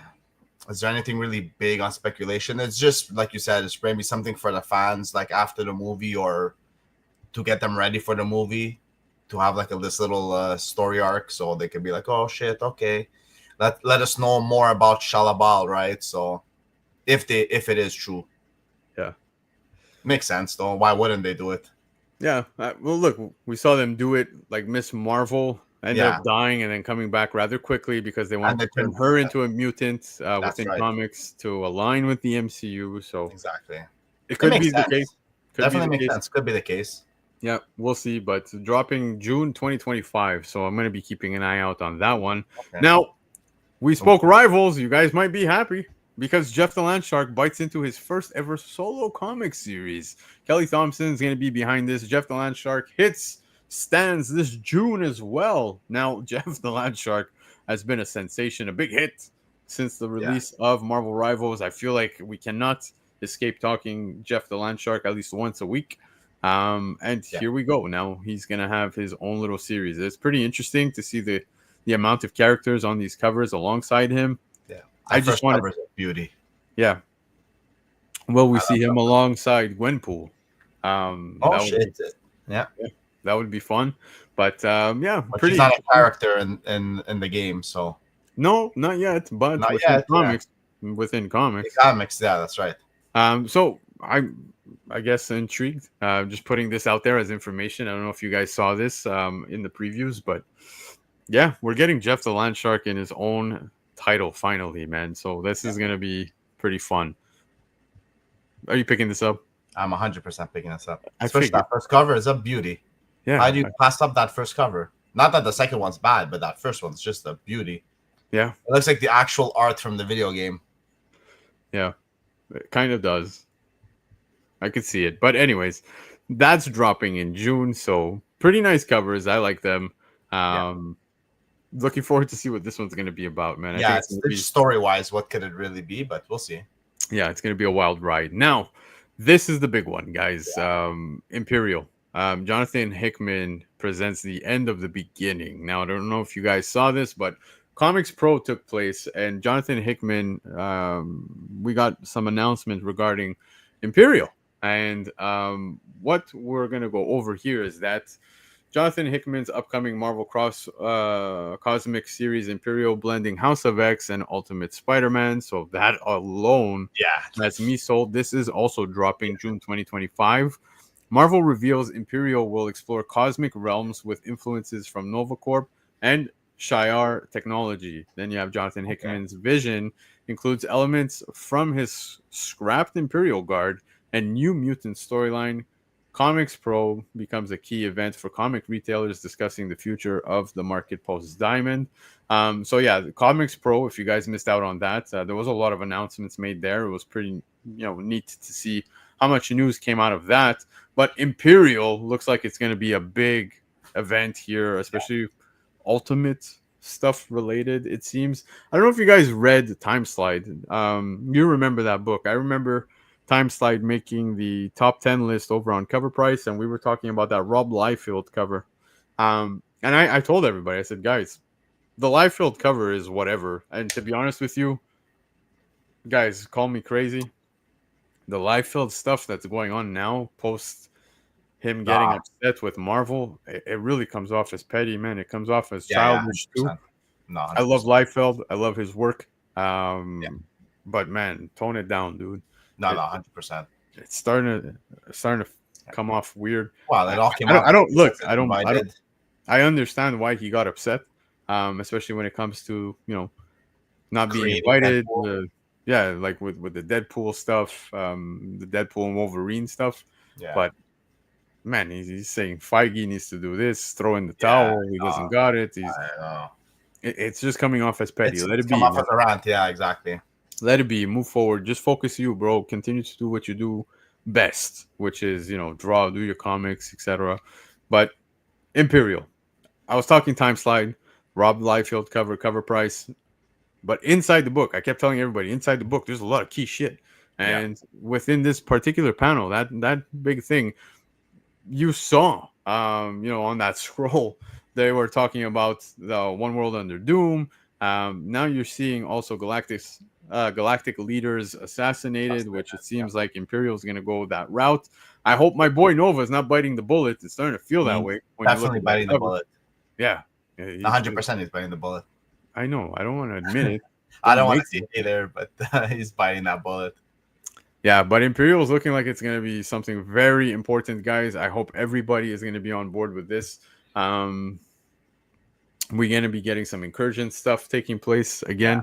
Who knows? But there's a lot to look forward to when it comes to Imperial. Jonathan Hickman being on this totally makes sense. I think Hickman. I think I was talking about. There's no one that can write this besides Hickman. Dude, when it comes to world building and world destroying, Hickman is just there. The GOAT. Yeah, he's there. He's 100% there. Yeah. So I'm really looking forward to this, man. I think this is going to be... I want to see when they start teasing some of this stuff in the actual Ultimate Spider-Man issues. That's what I'm curious about. When you start seeing some of that cosmic stuff going and when they start hinting the cosmic stuff, so... Yeah, I love it, man. Chat, guys, if you're listening on Spotify, I highly encourage you to check out YouTube because these guys are going wild in the chat over this fucking cup that I chose for tonight. I thought this was the roast of BC. Yeah, it feels like it. It's amazing, guys. Keep it coming. I love shit like this. But anyways, Imperial, definitely keeping an eye out, man. I think this is going to be a monstrous event. I can't wait for this. The fact that they're saying it's, House of X meets Ultimate. Let's go, baby. Hickman, I have nothing but faith in you for this one. Now, another one that was announced was actually Captain America, man. We're going to be getting a comic series by Chip Zdarsky, and Valerio Schiti is going to be on this, and it's launching a new era for Steve Rogers. Now, the new run kicks off with the story arc set immediately after Steve Rogers reawakened, revealing Captain America's first battle with Doctor Doom. So this is pretty interesting. This is actually dropping in July 2025. You can see some of the designs there, which is pretty cool. Very old school Captain America. Yeah.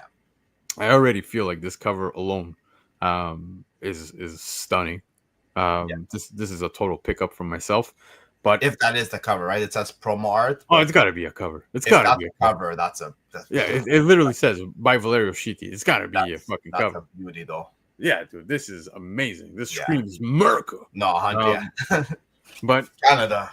Yeah, but the story's taking place immediately after he reawakens, and that's gonna be fun to see. Very interesting. I'm pumped for this. Think it's Ultimate Captain America? No, they're not gonna go Ultimate. No, I don't think so either. No, I think the series. I don't know if it's gonna go for a long time. Is this gonna be a long run? I guess we're gonna figure it out.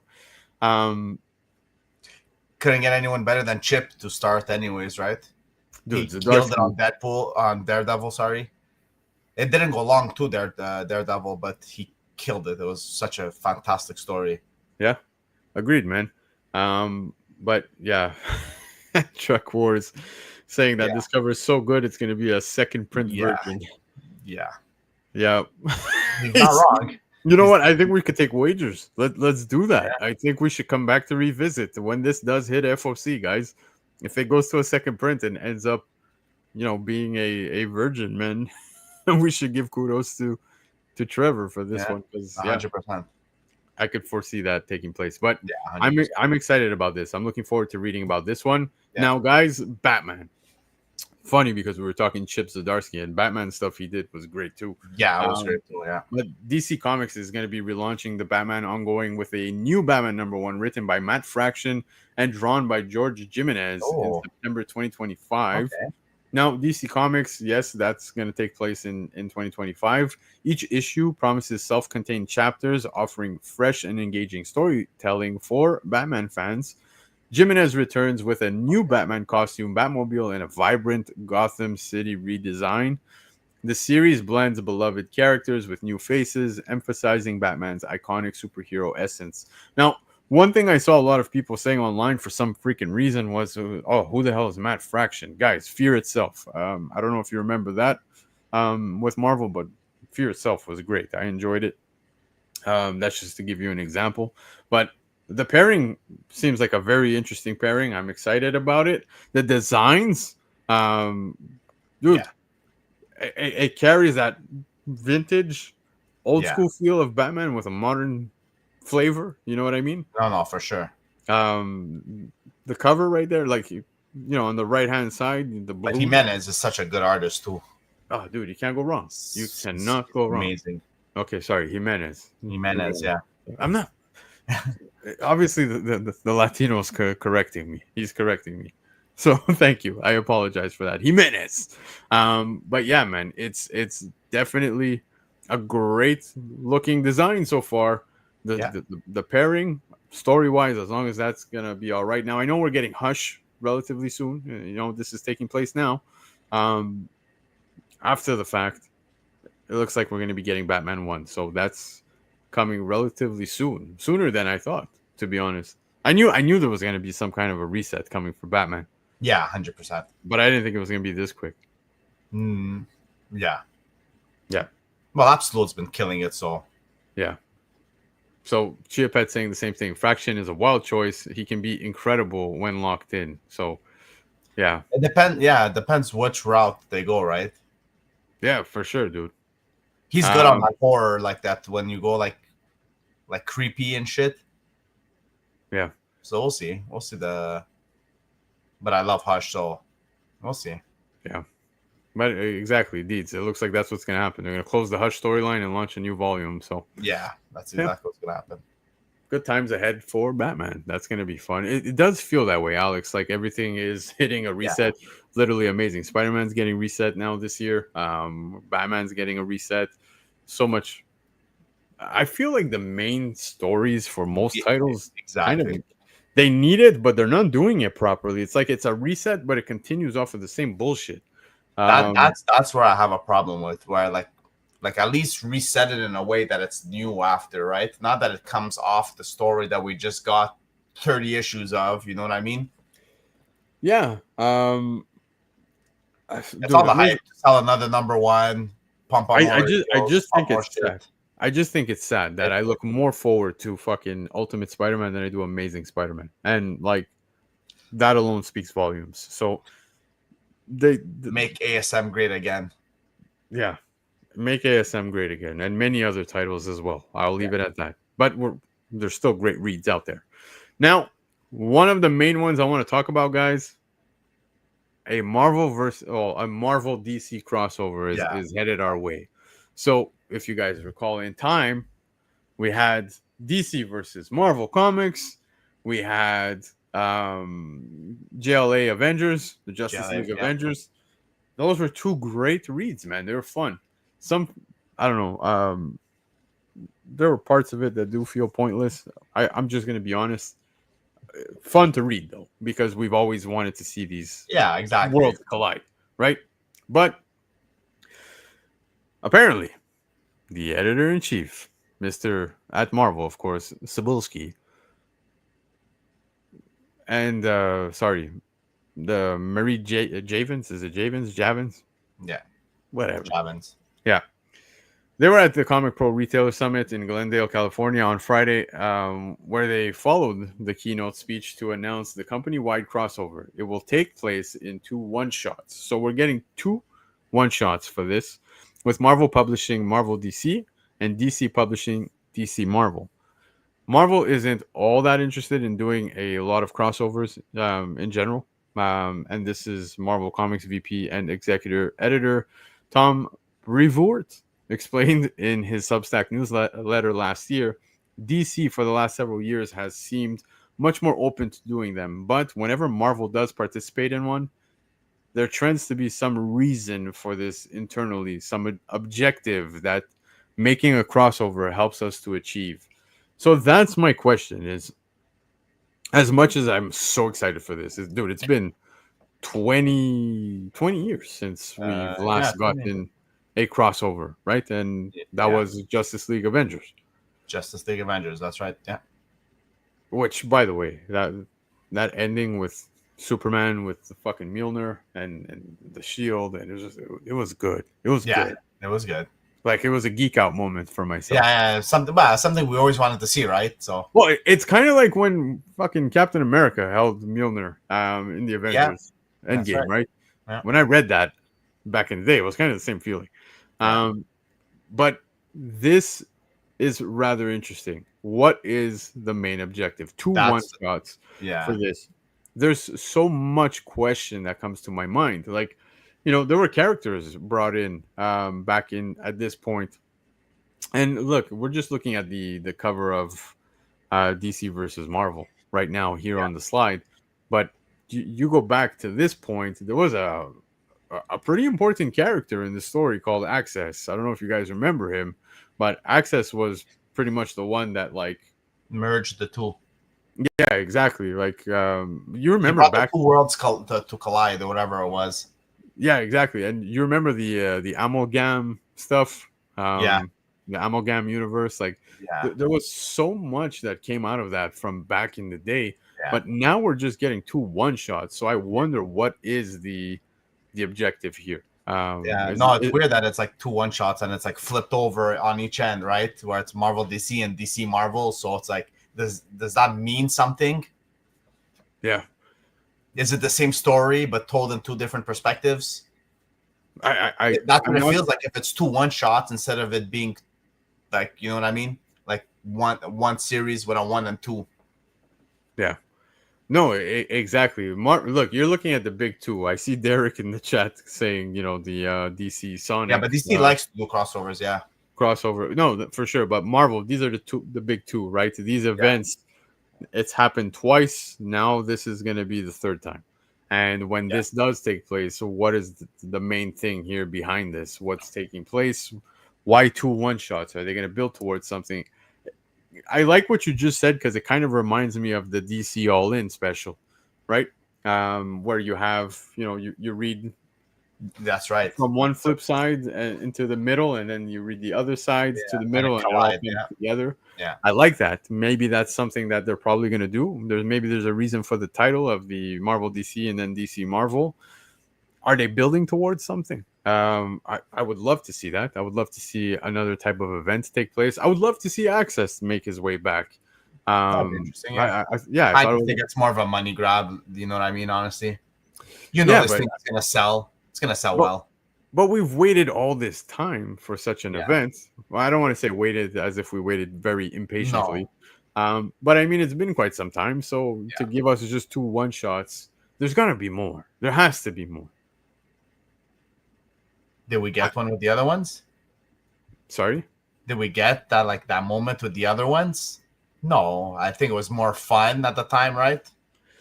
Well, there were great moments. No, those, in a specific one shot issue, yeah, 100%. But nothing really came out of it, Like you're not gonna see more of it. That's what I'm trying to say. Of what hold on, you're talking the amalgams? Let's say that, yeah. Let's just say let's pick the No, the jelly. amalgams were fucking wild. In fact, Spider Boy came out of that, and we ended up with. Well, I'm talking about the JLA series, right?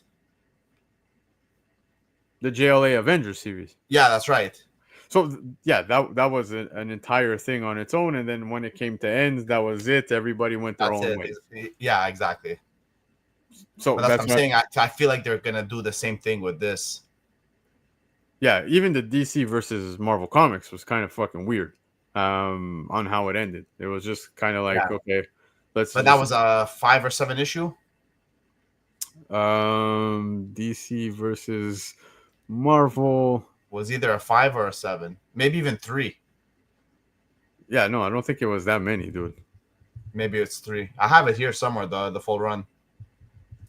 Hold on, I'll tell you exactly how many, because now off the top of my head I can't remember. It was 4. Yeah, it was 4. The same thing with the JLA and the JLA Avengers. Makes sense. But now that's why I'm saying this one shot is just I don't know. It's weird. It just seems like it's a sales tactic just to push more sales, more exclusives. Who knows what they're gonna do? Money grab. I hope to God there's no exclusives. I hope they shine. No light on exclusives here. Yeah. No, I totally agree with you there. Yeah, just keep this a Marvel DC thing. You have so many great artists. Keep it a one shot each way, right? I'm guessing they did it because one is going to be published by DC and one's going to be published by Marvel, right? So, yeah. Yes. Okay. Cliff bringing up a great point. But what I'm saying is, after the fact, there was nothing between the two that really continued afterwards. It was kind of like everybody went their separate ways. There was a little fallout here, a little fallout there. The Amalgam had a lot of things at that point in time. I don't know if you remember. There were a lot of Amalgam characters, a lot of crossovers. You remember some of the Batman Spider-Man crossover? Yeah, there was some of those. Yeah. Yeah, there were some of those that were pretty fun, but otherwise, not much. So I'm curious what these one shots are going to bring. I hope it brings forth something building towards. I hope, yeah, of course. I would love them to do something like they did with that you were mentioning with the Amalgam, right? Where maybe we might see some of these characters pop into some other series, right? Where we might get that, like you said, Spider-Man showing up in a Batman book again. Yeah, but I feel like when it comes to the cinema universe, Marvel acknowledged DC type thing. DC didn't really much acknowledge Marvel on that aspect. But there are two different points in their I would say careers. Yeah, but Marvel was throwing a lot of jabs. Yeah, especially in that Deadpool movie.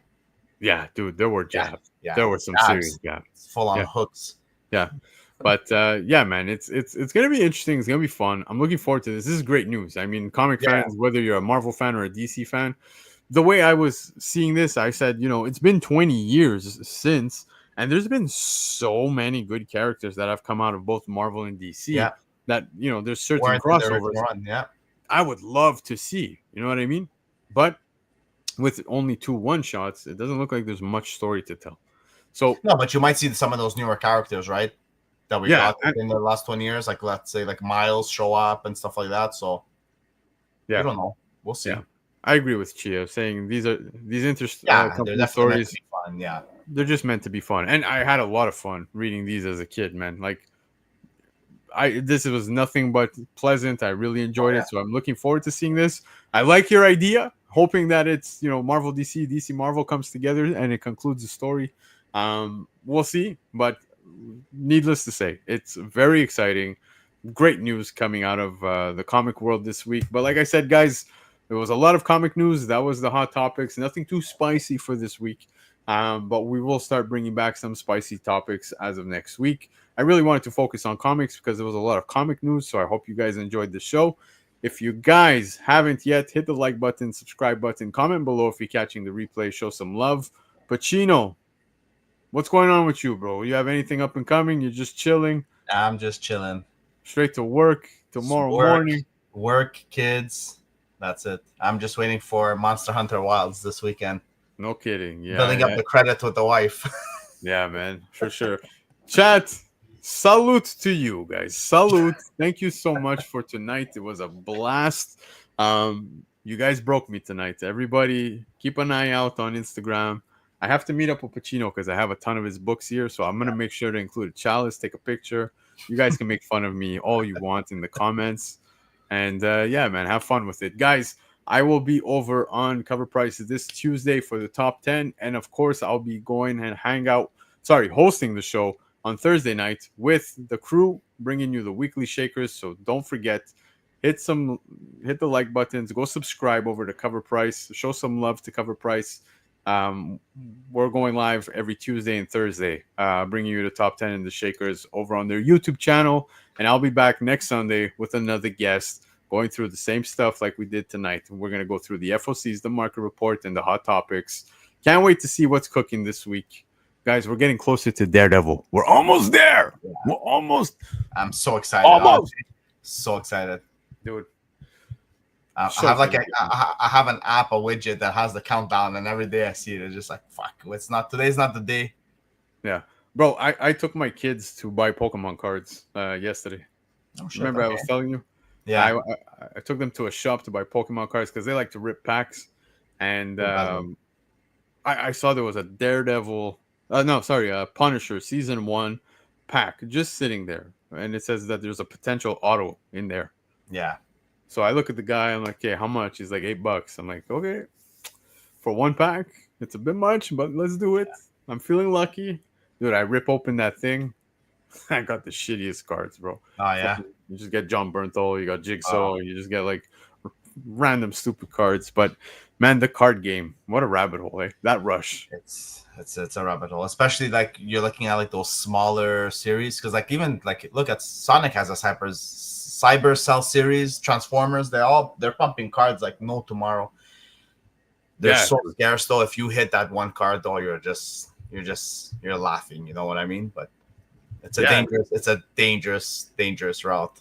Yeah, it really is, man. Especially Pokemon everything now, you slap anything. Yeah. Tampons with Pokemon sticker on it and they're selling for triple the price. Exactly. Deeds is asking in the chat, how many cards for $8? There were 8 cards, so it's like $1 a card. That's not bad.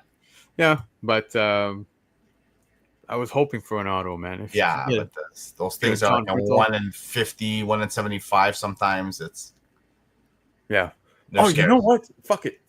Okay, I know we said we're gonna end the show. I gotta ask this question. I don't know if you guys saw, dude. Chat, everybody. Whatnot has more packs coming out. Did you see that? They had like the Red Hulk. That I didn't see. No. So more trading. You're talking about the comic packs. Yeah. Where you can get that gold X-Men. Was the hit? So there was that, but now I saw there was like a Red Hulk one. Let me see if I could pull it up. This is the type of stuff we do after the show anyway, so let's just do it live and have fun with this. I'm not here to shame on anybody. I'm just curious to know what you guys think about this. So whatnot trading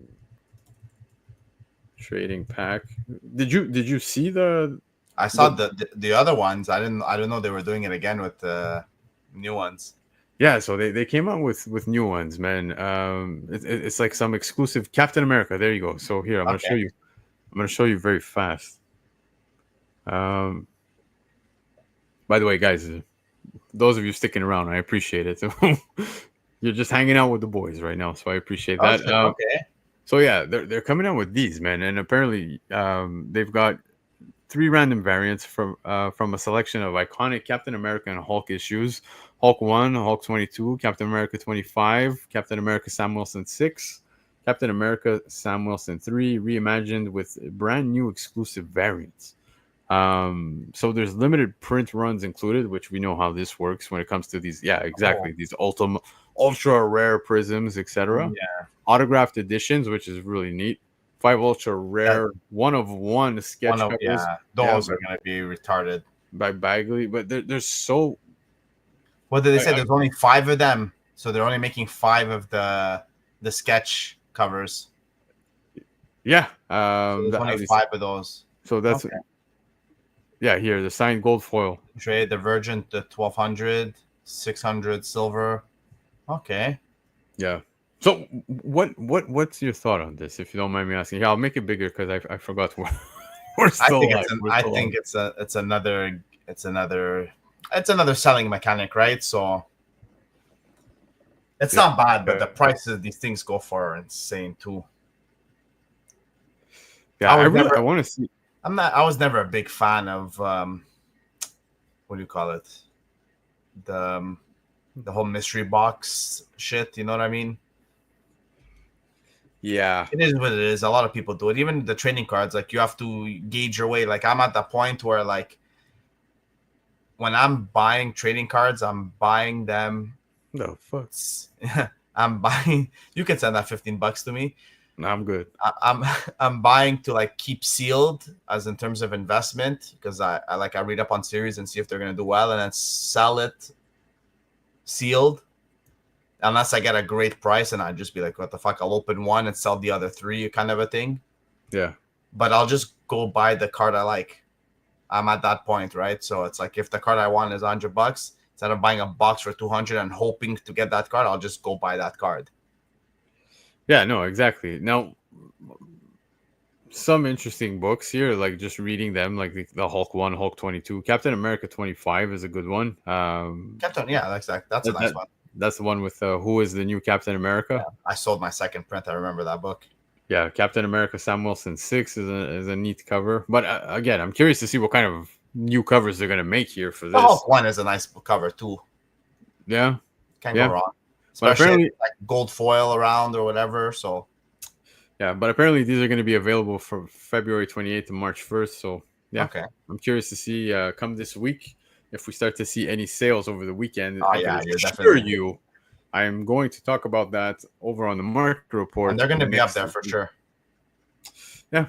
But anyways, we shall see. Maybe next week, guys. Appreciate everybody tuning in. I appreciate everybody hanging out. Nothing but love. Hope to see you guys this Tuesday over on Covrprice as we bring you guys the top 10 books that sold this week. Have yourselves a phenomenal week, and I hope to see you Tuesday. Adios. Take it easy.